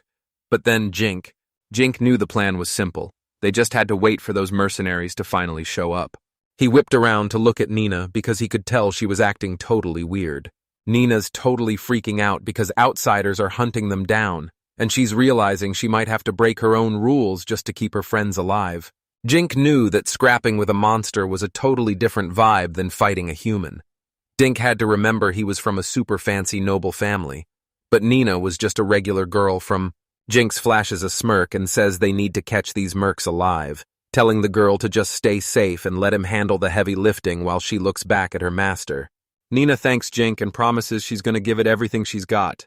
Jink just smirks and tells everyone it's finally time to get to work. A bit later, Nina gets all red in the face and holds out a spoonful of food for Jink to try. Jink takes a bite, pulls Nina into a hug, and tells her the food is fire as always. He even says he's ready to get married right now, making Nina act all shy. The whole squad is just watching Nina and Jinka's drama. The guys are cracking up, and when Dan asks what's going on, one dude explains he's using radar to track This guy points out that hot meals and baths are a total luxury, figuring they've been stuck in the jungle eating trash for days without seeing a single girl. He sees Juzink's been spotted outside the prison and warns everyone that a pack of mercenaries, fueled by pure rage, hunger, and jealousy, is heading straight for them. Esther explains that spilling that spiked water really messed with their heads and got them overthinking, which is actually a massive win for our heroes. Drexinx's brother thinks he and Nina spots some sauce on Jinky's face and wipes it off, but Jinky leans in to warn her that the mercenaries are already closing in. Jinx's partner stands up and blows his cover, yelling that there's a killer hiding among the mercenaries, so he suggests a surprise attack from behind while Dan orders the team to move out. The mercenaries walk up to the guy and one of them starts talking trash right away. This mercenary with an eye patch tells Jinx to quit acting like a big shot and says they're taking all his food and wine. The mercenaries start swarming Jink and Nina, bragging that Jink is totally finished, but the two of them just drop into their battle stances and get ready to throw down. These mercenaries are pumped to finally take this guy down, and one of them is just stoked to be leaving the jungle, while Jink gears up with his magic items, thinking Esther and the crew have no clue they're about to be ambushed. One of the mercs points right at Nina and tells the others to back off because she's still way too useful to them. One of the creeps licks his lips and says Jink is actually pretty cute, already making gross plans for him, which leaves our guy totally shocked and thinking the poison has made these mercenaries go completely. Every single mercenary charged forward, aiming right for Nina and Jing. Jin shielded the girl with his body, then lunged forward and stabbed one of the mercs. The guy realized it was way too late to save himself, but right then, another mercenary vicious. Jink whips around and shuts down the mercenary's punch. He whips up a massive fireball and blasts it right at the merc. Another mercenary rushes Jink to take him out, swinging his sword with everything he's got, but Jink leaps into the air and hits him with a terrifying glare. The hero drops right on top of him and delivers a massive kick. Nina leaps into the air and goes straight for one of the mercenaries. She smashes him right in the leg, making... She was just about to swing again when someone snatched her from behind, and as she screamed, Jink whipped around in a total panic. He saw a mercenary pin Nina down, and her eyes went totally wide with shock. The mercenary gets right in the girl's face and tells her to stop fighting back, saying she's got a punishment coming her way. He tells her that the girl should just pin every single thing on Jink. This creep wants to toy with his prisoner first, and just as Jink rushes in to shove him away, Nina shoots him a look and screams for him to stay out of it. Nina smacks the guy so hard he screams in pain, and then she just shoves him right off the edge. The girl curses him out, and the guy just drops to the ground and doesn't move a muscle. Nina is totally grossed out by the smell and starts talking trash about some guy, but she doesn't notice another mercenary sneaking up behind her, ready to run her through with a sword. She whips around and chucks a water balloon at the guy, and just as he starts clearing his throat, she reaches out and grabs him by the hair. The hero smashes her knee straight into Noxman's face. She screams at the mercenaries to stay back if they know what's good for them. Jink watches her in total shock, amazed. This eye-patch mercenary is losing his mind, screaming that Jink and Nina are just kids and cursing his team for taking so long, but he doesn't even see the guy sneaking up. Suddenly, Dan and Esther burst out of the bushes. Dan screams at the mercenaries to get ready for a fight. and the mercs are completely blown away that Jink and Nina had backup waiting. The Jink squad managed to trap the mercenaries, and Esther lunged with his spear, taking out a whole group of them in one shot. Back at the fight, Dan was going wild, slashing away with his swords. The mercenaries hit the ground screaming in total agony, while Dan just grins, feeling lighter than air all thanks to Jin. The heroes finally take down their enemies. His partner checks on Dressing, who says he's doing just fine. The hero thanks the squad for the backup and gets ready to grill the mercenaries for info. A bit later, Esther asks her brother where Nina ran off to, and he explains that she's with Ian setting up camp. Nina actually left because she wanted to scrub off all the gross. Jink stares down the tied-up mercs and tells them he's got a ton of questions, promising to go easy on them if they just talk, since he doesn't even want. Jink walks up to the blindfolded mercenary and tells him to just drink the truth serum to make things easier for everyone. The dude spits out the serum while Jink gives the mercenary a total death stare, but the guy just smirks and starts talking mad trash. Esther suddenly charges the mercenary and jams her spear right into his knee, making him scream at the top of his lungs. Esther points out that the mercenary won't say a word, so he asks his brother what the plan is, thinking they could just rip his fingers off one by one. Esther jams the spear even harder into the guy's knee and tells him he only needs a tongue to talk, so he offers up his eye instead. The mercenaries are absolutely fuming as they watch Esther mess with their leader, screaming for him to stop until Jink suddenly clears his throat. He says these mercs are hunting everyone who isn't a Lin, and since they've been trained to torture since they were little kids, they know exactly how to keep someone alive just to make the pain last longer. Jink death stares the mercenary leader and demands to know how many of them are left. But when the guy stays quiet, Jink just turns to the rest of the crew and tells. Jink snatches a mercenary by the head, and the guy starts screaming for his life while panicking about what Jink is about to do to him. The guy sparks his fire magic and starts cranking up the heat. The mercenary is begging him to let go of his head, but Jink just says the skin is thin, so his skull is. Jink looks at the crew and says that since they kill monsters without a second thought, these mercenaries are no different, and he gets dead serious as he promises to take them out himself. The mercenaries are completely losing it, and the guy Jink is holding by the head begs him to stop, promising to spill everything, so Jink lets go and tells him to start talking. He wonders what he'd do if it was Jink, and decides it's way too brutal for Nina to watch. A mercenary yells to Dressing that the maze exit is totally blocked. Dan asks where the exit to this crazy maze is, and since these mercenaries are totally clueless, he decides to spill all the secrets. He calls them out for betraying the guild, warning them that Dan gets dead serious and tells the mercs they're either getting tortured and executed or sold off as slaves, so they better keep their mouths shut since he's testifying against them in court. Dressing calls the mercenaries total cowards who don't care about Nadsar at all, especially since he found out all that maze loot is being sold off in bulk, making this whole. One mercenary brags about using their sympathy power to dive into Dan's head and steal every guild secret. They're digging deep into his memories right now. It's honestly hilarious how this. He says Dan's mental attack totally broke one of his teammates, forcing them to leave him behind. And now Jin's wondering if the guy just snapped under the weight of his own mind. He thinks the truth serum is actually helping fight off the mental attack. Dan can't believe a pro-mercenary really got taken down by something like that. He says it doesn't even matter anymore. Out of nowhere, Dan just smacks himself right in the face. Jink screams at Dan, begging him to stop trashing his own body. Jink grabs Dan's hand and tells him he's being way too chill, then says the whole thing is already over, and all they have to do now is deal with those mercenaries while Dan. Jink lets him go, explaining that if they drag those mercenaries to the surface, the whole world will finally see the truth. He's positive the secret will leak and end all this lawlessness, and Dan totally agrees, finally feeling a bit of hope. Then he asks how they're going to get those mercenaries up to the surface, and if they're really going to use whips to do it. Jink just smirks and tells them they're going to find a way to fix this. Right then, voices started coming from a totally different floor. The squad in black cloaks wiped out the monsters trying to jump them.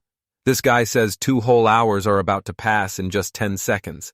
The whole team gets into their fighting stances to get ready. The squad unloads their magic straight at the monster, and the beast crashes to the ground, totally defeated. The leader just smirks, wondering if the second squad actually got caught. But since One line out. The input provided is 2 sentences. I should probably keep it as one continuous line of text. Revised. Massive stone golems were hauling cages of mercenaries into. Jink had his golems haul 2 different jails to separate the snitches from the rebels, and the squad even spiked the drinks with special non-land medicine to keep their heads from spinning. Dink wanted to make everyone super jealous of the people who had it better, and the whole team completely fell apart as the mercenaries started screaming and cursing at each other. John grins and tells Jink his plan is totally flawless, especially since Jink notices these mercenaries are almost all A-rank elites. Jink admits they would have been in huge trouble without his prep, and he even made sure to plan for that toilet moment. Our MC really struggled, but he finally gave them storage underwear he called the otherworld diaper, and it smelled so gross they had to use an air curtain just to deal with the mess. Esther says his brother is built different, and he admits he could never come up with something that crazy. Jink smirks and tells them there's no way this works without a ton of mana, reminding his squad that he's still busy keeping those golems in the fight. Esther walks up to her brother and tells him he should learn how to torture bad guys from him, but Dan just brushes her off, saying it's not a skill worth having, and Jin. One line out. The input is a block of text. I will provide one single-line response that covers all the points. Final. Polish. John suddenly gets a bad vibe. Dan asks Drizink what the play is, and after hearing some intel from the prisoners, Drizink realizes that if they can just take down Phobos and Neville, the win is basically. Jean explains that Neville is just a support member who isn't actually that strong, but since he can scan abilities just like Jin, the hero decides they just need to take him out before he can read their stats. Next, he introduces the first squad leader, Phobos, a guy who can burn his entire mana stash in seconds just to see the future, making him strong enough to almost reach S rank. Since the first squad can snipe from a distance, Jink tells them to go wild with their water magic, assigns everyone a role, and says they need to take out the enemy mage fast while handing over some enchanted glasses for scanning. The first group pushes through the thick jungle when Phobos spots Dan and starts talking trash, asking if the guild is actually breaking their rules to back the caster. Dan says the second squad already spilled all the secrets. Jinx warns the first squad they're totally cooked if they don't give up right now. He promises to go easy on anyone who. Phobos fixes his hair, thinking he'd finally escape this maze for a quiet life, but then his voice turns dark as he tells Jink it's game over, making J. He sends a massive wave crashing right into the first squad. Most of the guys don't even have time to blink before they're swept away. As the water settles, the whole squad. Jake blasts him with an air cutter and takes him out instantly, making the first squad scream at him in a total rage, while Phobos just wipes his face and says he saw it coming, even though everything happened way too fast. Phobos points his sword right at Jink's group and orders his first squad to charge, screaming that they have 2 targets, the guild leader and the kids. Dan and Yang charge straight in, and the guy starts screaming his head off. He and Ian start wrecking the first squad, while Jink screams Phobos' name and charges in with his sword. Phobos dodges every single punch, and even when Jink hurls a water balloon at him, he just slips away with a smirk and yells that Jink's aim is totally trash. He stabs Jinka and realizes Phobos is reading his every move, but then he remembers the second squad said Phobos is actually trash at sword fighting here, so he plans to just tire him out, until he remembers Esther and Nina are still camping close by. The first squad stared Nina and Esther down, while the girls stood their ground and waited for the first strike. The first squad glared at them and charged forward, but the wet floor made every single one of them slip and wipe out. These soaked mercenaries can't even stand up and are just splashing around totally helpless in the water. Phobos stares at the first squad, wondering what the heck is going on, while Jink just grins because their plan worked out perfectly. This guy used some jelly made from boiled slimes and sprayed it everywhere just as a massive wave came crashing in. One of the mercs screams out that this whole fight is totally unfair. Esther catches the guy who tried to jump his brother talking all about it. Esther starts tearing into the first squad with air cutters, while Nina raises her sword to summon a massive cyclone. Dan and Yang grab those mercs and slam their faces into the dirt. Then Dan just grins and tells Jink the job is finished.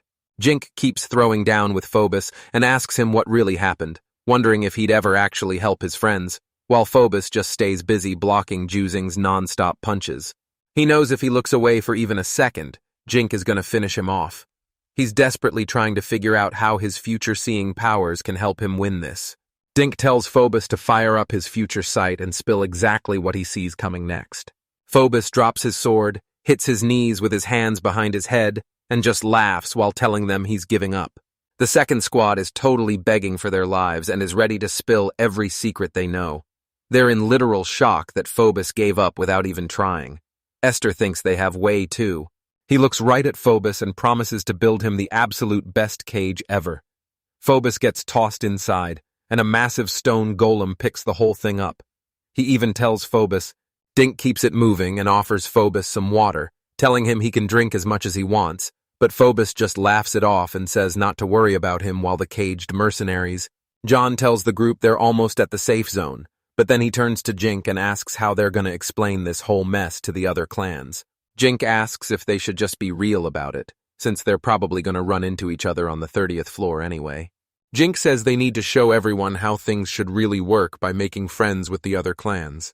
Dan says he'll explain everything, totally sure that Jink, the guild leader, will believe his story, so Jink thanks him and tells the squad to stop picking fights with the other clans. Jink bumps into Leon, who just grins and asks what went down, making Jink totally flustered as he awkwardly rubs the back of his head. The guy says Leon's been gone for ages, and it's going to take him a while to explain what actually went down. Dan walks up to Leon to explain everything, and Leon instantly recognizes him as the guild leader. Then Dan drops the news that they've been hunting Drees Inc. outside of the prison. Leon is totally shocked and asks what's going on, so Dan explains they're just mercenaries following orders from the real criminals behind the whole thing. The mercenaries just stood there swearing as they watched Dan and Leon talk, totally clueless about what their next move should be. Phobos stares Leon down until his eyes suddenly pop wide open, spotting a guy from the third squad.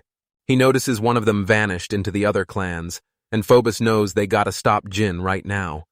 This is their absolute last shot, and he's already dreaming about what he'll do. He's staring the guy down and tells Jink to just take his time. Jink demands to know what's up with Phobos, but when Phobos tries to speak, Jink screams at him to shut it or they're all dead, then panics and asks.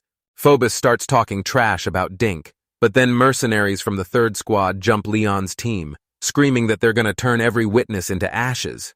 The third squad was actually hiding inside Leon's group the whole time, and they suddenly ambush the adventurers, shouting for all the witnesses to burn while the victims scream in total agony. Jean throws up a huge wall of water magic to block the fire, while this third squad guy starts screaming like a maniac that Jean ruined his entire reputation outside of prison. Jink stares at the guy and realizes he's a total freak because he literally torched his own friends and everyone at the big tree. The guy just kept screaming his lungs out. Right then, Jink rushes in and lands a nasty slash, making the guy's eyes roll back into his head. He slams into the dirt, and Dan immediately orders his squads to hunt down the rest of the runners. The teams start bagging the mercenaries, but Ear is absolutely livid, screaming at them to. Jink screams for Jan to save Leon, who's down on the ground, and Jan sprints over while yelling for Esther and Nina to help out. Jink stares Leon down and realizes he was way too soft. He totally underestimated what a guy with nothing to lose would do. If he'd seen this coming, that massive tree would have. The mercenaries rush up to Dan and beg him to believe they didn't commit the murder, but Dan tells them to hold on because he's pretty sure they were just being played. Dan tells them that if they don't want to get in trouble, they better help pull the others out and stay away from the maze for a bit. Dan suggests they just grind out maze quests like cleaning or taking stuff apart, but the guy admits they're totally broke, so the mercenaries apologize and thank the hero for all the magic heals and potions. Leon walks up to Jink and reminds him they're adventurers who can take care of themselves, but they totally messed up by relaxing at the worst possible time. Dan says he's sorry and tells the wounded to get back to the surface to tell everyone what they saw. Then Leon joins in, asking if he can only be forgiven behind bars and what the deal. Dan turns around to face the captured mercenaries and tells them they're in way deeper trouble now, wondering just how bad their punishment is actually going to be. He remembers they swiped their secrets and knows things are about to get seriously messy. Every squad, golem, and mercenary started marching across the freezing floor toward the surface. Jink kept a flame burning right in his hand to keep things lit. They even managed to get a fire going.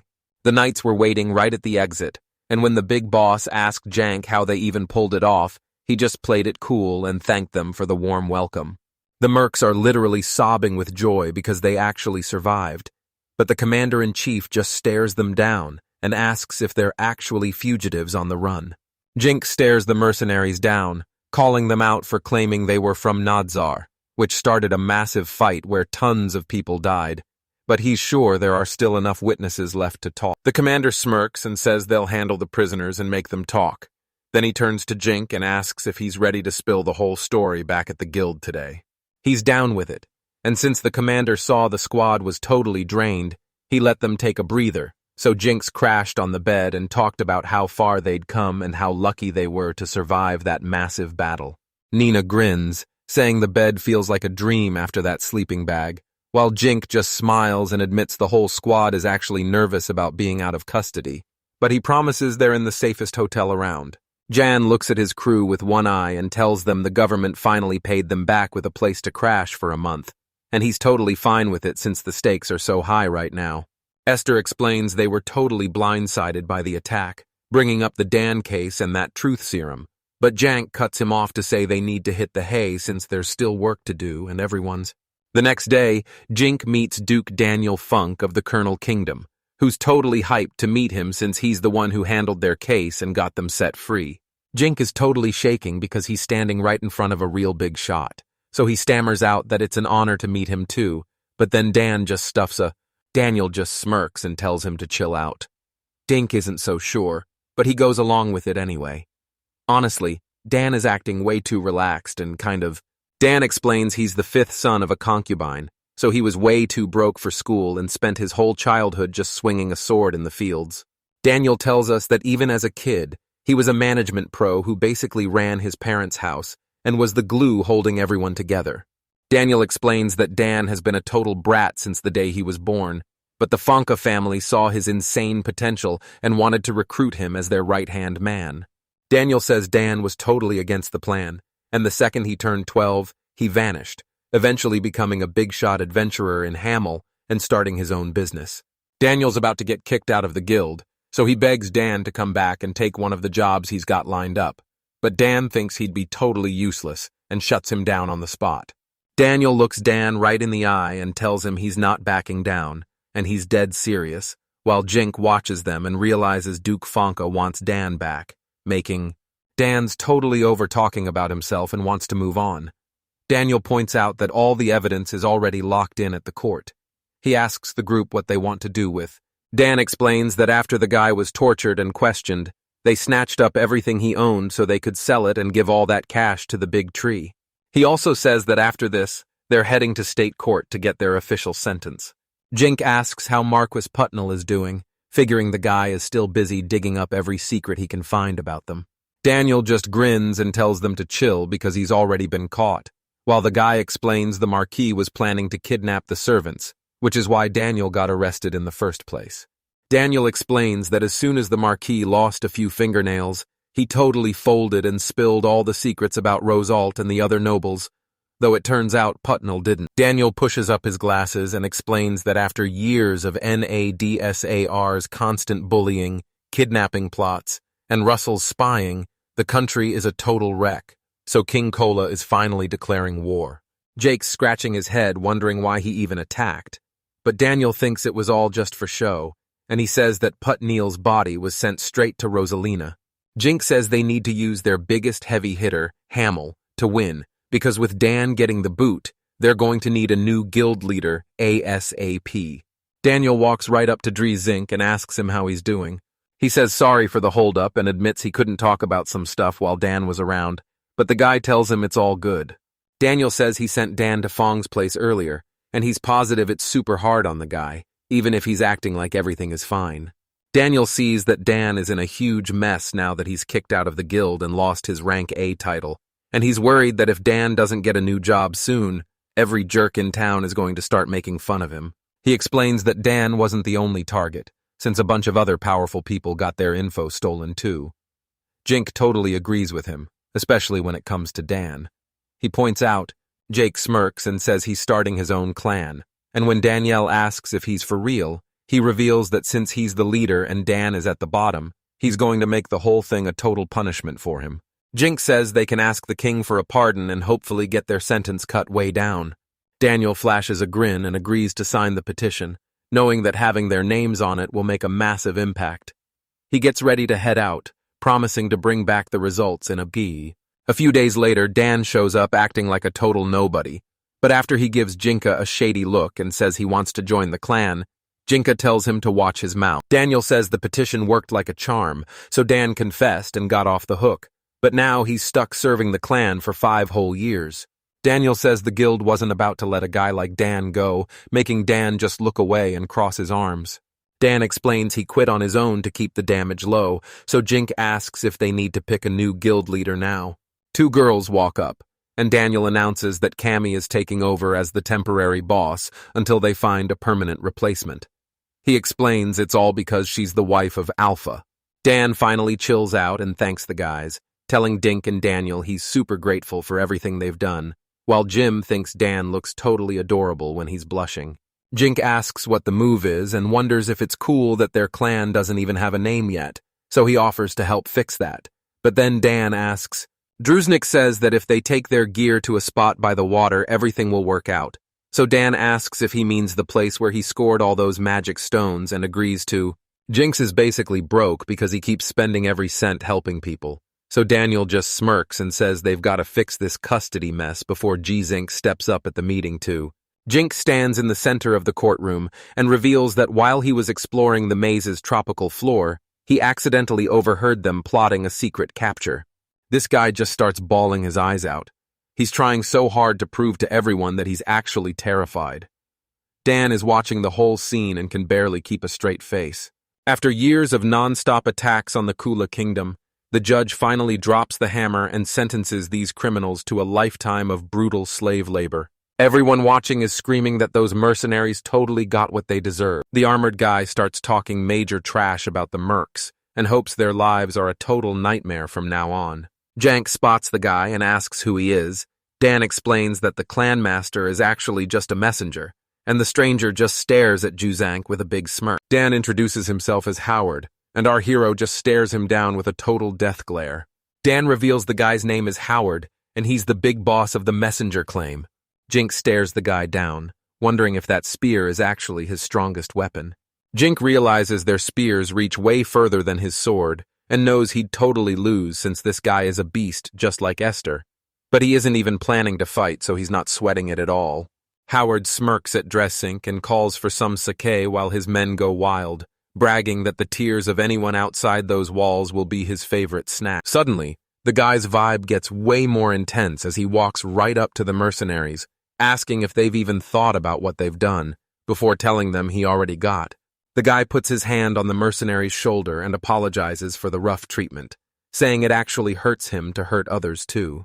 Howard tells the mercs he'll let them off the hook if they pay double this month, and the guy is so relieved he actually thanks him. Howard didn't just stumble into court. He showed up there on purpose. He's ready to flex and show everyone exactly how strong he is. Dan claims the messenger only has the upper. Another mercenary gets dragged into the hall. A worn-out Dan says it's his turn, and Jink points out that the guild leader who got fired for leaking info actually got off way. Dan admits it's true, saying he was so embarrassed by the guild that he had to quit being the boss. So now the young guy is telling the clan leader to finally let him join. Jim's just praying Dan stays safe, so Dan turns to the guy and asks what's up. The dude asks if Dan had any haters, or if he was actually popular as the guild leader. Jinx warns that if anyone acts a fool, the guards are gonna lock him up. But Dan just nods along, thinking it's all good, gives him a quick thanks, and then Dan was totally humiliated. He was tied to a post right in front of the guild for everyone to stare at. This is the brutal way the guild punishes anyone who stabs them in the back. Esther asks her brother if they're really safe, and Jink looks right at Dan, promising that nothing's gonna go wrong. Jink was totally paranoid that Howard was lurking nearby instead of being stuck in the maze. He'd even heard rumors that Howard was recruiting ex-cons straight out of prison. But when? Jin hands Dana a ring enchanted with wind magic to use for a bit. He realizes that the giant tree and the harp are definitely part of the mystery. It's super obvious to him. Just then, Some mercs with big bags headed toward the pillar after Howard totally schooled them, leaving our guy wondering what they were actually planning. The mercs reached into their sacks and pulled out their gear. Jink and Esther immediately started screaming at them. Then, the mercenaries just started chucking their weapons straight at Day. Dan saw the weapon flying right at him, so he used his ring to pop an air shield that stopped the attack just inches from his body. The mercenaries start screaming that he's a total coward for using magic and tell Dan he's got to take his punishment. But one guy steps in and reminds them that throwing stuff at people is. Jinx shouts that the guild rules give Dan the right to fight back, and since these mercenaries are breaking the law in front of everyone, these messengers are basically betraying the entire guild. The mercenary says sorry, but then asks Jin if a rank 5 is doing way too much by trying to scare them with a whole mob. Final polish. The mercs say they're done with the messenger since Howard fired them, and while they claim to be free adventurers now, Jink is looking at them with total suspicion. Jink says they're lucky they aren't here under the messenger's mark, because if they'd messed with that clan after getting out, all trust would be gone, and the mercenaries get totally heated and start lunging at Jink, but the guy steps in and shuts them down. Tricing reveals that just a few days ago, the messenger participants bought up every single They admit they swiped these weapons to sell after ditching the clan, and Jink is totally shocked by the massive pile of gear on the ground, while Higo confesses John suggests checking the shops to see what the messengers actually bought, since their gear doesn't match the description anyway, and Ding brags that they would have been totally fine even if they. The mercenary leader orders everyone to move out, but Jink stops them and demands they pick up all their trash. Howard admits that Dan was actually right all along, realizing he messed up by. Howard yanks the guy's head up and tells him he knows he's actually up to something else. Howard is fuming because that mercenary totally embarrassed him right in front of Jinx. He's super annoyed that Funk is going to start sticking his nose into their business now. The mercenaries watching realize. One merc warns that if a messenger steps in, they're totally cooked. So when the other guy asks what's next, he snaps and says he's gonna have a blast tort. Back at the Jinka clan house, Jan runs up with some big news, and when Jinka asks what's up, Jan reveals he's actually been banned from the city's gun shop, leaving Jinka totally shocked and demanding to know what that's all about. Jan went around asking about the messenger, but everyone was so terrified they told him to beat it, so he figures someone definitely threatened them. Jink thought Howard was a total idiot, but man was he wrong. He realizes their plan is to stop them from getting any more weapons. They're trying to leave them totally. Yang says they're totally good because his dad's company can hook them up with all the weapons and gear they need. Jink's totally on board, saying there are tons of big-shot merchants outside Hamel that even the messenger can't keep track of. Jank gets dead serious and says they can't just leave things like this, wondering if he can find a way to totally paralyze the messenger. Ian's eyes fly open as a genius plan hits him, and he tells everyone they should totally ask Falk for help. Jink calls Yang a total villain, but Yang says he's not even on Jink's level, and while the maid serves them tea, she asks about that creepy black aura A huge crowd gathered on the street, everyone buzzing about what just happened. Rumors were flying everywhere as people spilled all the tea. Nobody could actually believe it, calling the whole thing a total. First, the squad got Duke Fong to leak some juicy rumors mixed with the truth. Since that clan already had a nasty reputation, the gossip made it impossible for Howard to find any recruits. Plus, Jink cleared up the gun shop drama and put Duke Fong's merchant in charge, figuring those messengers won't be able to mess with him anymore. The maids used alchemy magic to craft all these weapons. They actually had a blast making them. This even helped boost their mana reserves.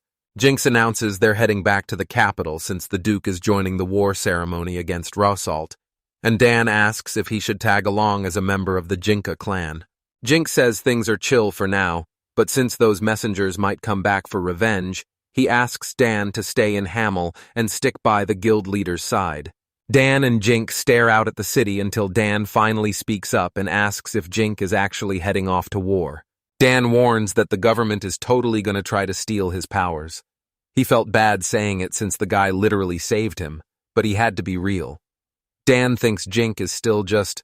Jink finally rolls into the royal capital, but he immediately spots royal guards everywhere, and it looks like the whole city is gearing up for war.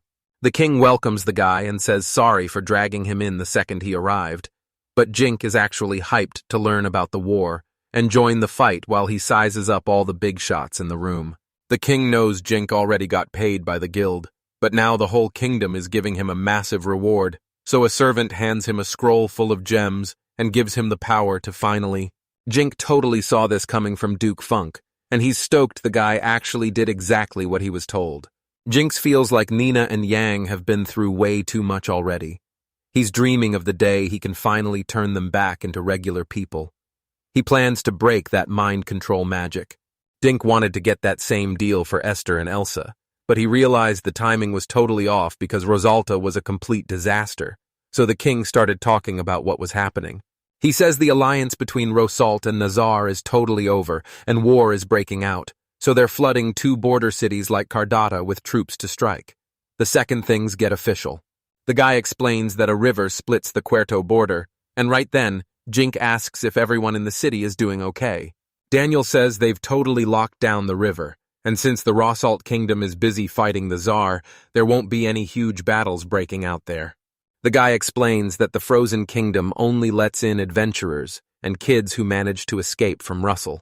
Nazar already snatched up a third of Rosalt's land, so don't think Rosalt is winning this at all.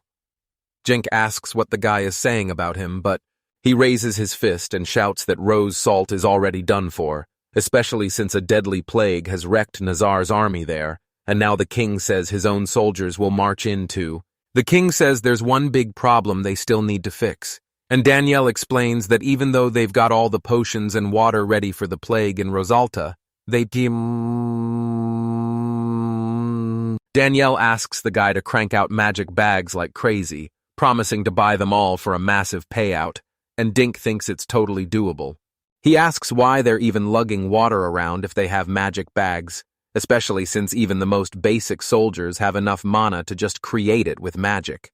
The king explains that having extra mana is a total game changer when things get messy on the battlefield. He says even a tiny bit of energy can save a soldier's life, especially since most.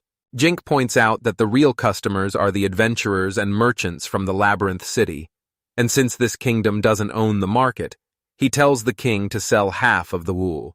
The king steps up and says he'll handle the whole thing, and Jink makes sure to thank him. Daniel finishes up the talk about invading Rosalto and shifts the focus straight to Nazar. He reveals that the Bernhard family of necromancers is actually hiding out in Nazar. Daniel says Bernhard's been around forever and is super close with the royal Nazar family, serving as the kingdom's ultimate secret weapon with 100 necromancers in their ranks. This family has as many kids as possible just to find the ones with dark magic, and right now they've got 8 absolute monsters on their side. He thinks they can be beaten if they... Jink knew fighting necromancers was a total headache as long as there were corpses around. And even though these rotting skeletons aren't as strong as they were when they were alive, Jink knew he had to either smash the zombie or take out the necromancer himself. But every time one body falls, another one just pops up to take its place. This means this noble thinks if the king just waits it out, the necromancer will eventually run out of magic. But they still have to worry about how many soldiers are going to get crushed in the process. The king asks Jinx for his plan, and Jinx explains he's just using magic to freak out the enemy so they can sneak in at night and burn all their food and supplies.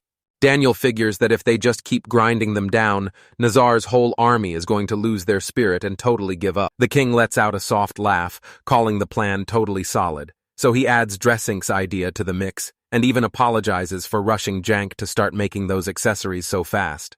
Jinky follows the king's orders, heads back home, and starts grinding until he's made over 1,000 accessories. A maid bursts in to announce that Alexander from Tears of the Dragon is here, and the guy is totally confused why they're showing up now after being so active in the capital, so he asks what they're really after. Alex catches up with Drizink and says it's been way too long, noticing the guy actually looks a bit taller now, while Jink says, hey back, and asks, what's... Alex heard Jink is starting a clan and wants in because he's still super grateful for the past, so he straight up asks Jink what he really thinks of him. Jink wants way more people to join the action, so he's totally down.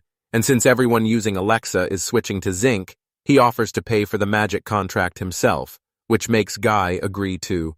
Jink asks Alex if he knows the Sacred Flame crew, and Alex says they're actually buddies, right before dropping the news that they're all joining the war against Rosalto. Alex looks away and says they're heading into Hamel's maze, and even though he doesn't care about Rosalt, he's not looking for a fight since this is still his home. Jink figures the Adventurers Guild is hiring extra muscle right now, and he can tell Alex is feeling pretty guilty about the whole thing. Jink thinks it's way smarter to wait before heading into. Alex asks if it's for real, and Jink nods, saying Duke Falk will catch on soon so they'd better wait to explore the maze. Jink is cranking out weapons in his workshop and shipping them to Duke Falk for a steal every single day. Since the shop is absolutely blowing up, Dressing suggests they tackle the paperwork tomorrow. One line out. If the input is a block of text, I should output a block of text that flows. Let's try to keep it as one long, exciting sentence. The king raises his hand and declares that sending spies to invade the kingdom of Nazar is a total crime. Suddenly, the guy starts taking out the mercenaries one by one. He completely snaps in a fit of pure rage and declares war on Nazar and Rosal. And just like that, Drizink's existence kicked off a massive war. Leading Kulkil's forces was Brando, the guy who basically raised him. Just like he planned, Jing pulls up to Brando's mansion and gets met by some boys from a family of knights, so he just gives them a casual greeting. The guy asked how Chris was doing, then the Hughes twins, Roy and Lewis, said hey to Dressink, since they were all classmates with Jink at the Magic Academy. Jink asks if the Marquis messed them up, but the guys say they're all good since they had protection, and they tell him they're actually there to join the army. Chris asks if Jink wants the inside scoop on his dad's army in Karath, and Jink tells him that's the exact reason he showed up. Chris reveals his dad stripped everyone left in Rosalt of their weapons and everything they owned. Now, any nobles or even gardeners they catch are getting dragged out for a public execution. Jink watches all this. Chris explains that regular people are basically slaves to the stake's elite, and their kids are doomed to be nobodies. But Zink warns that if they keep everyone under their thumb forever, they're all just going to stop working. Once the war wraps up, the brothers are heading to the capital city of Ru with the People's Army to take over and crush the soldiers from Rosalt and Nazar, starting with a plan to march straight into Nazar. Chris is stoked to be back with his dad. He only feels like a boss when he's actually making a difference. The soldiers on the front lines are totally fed up with it. Chris,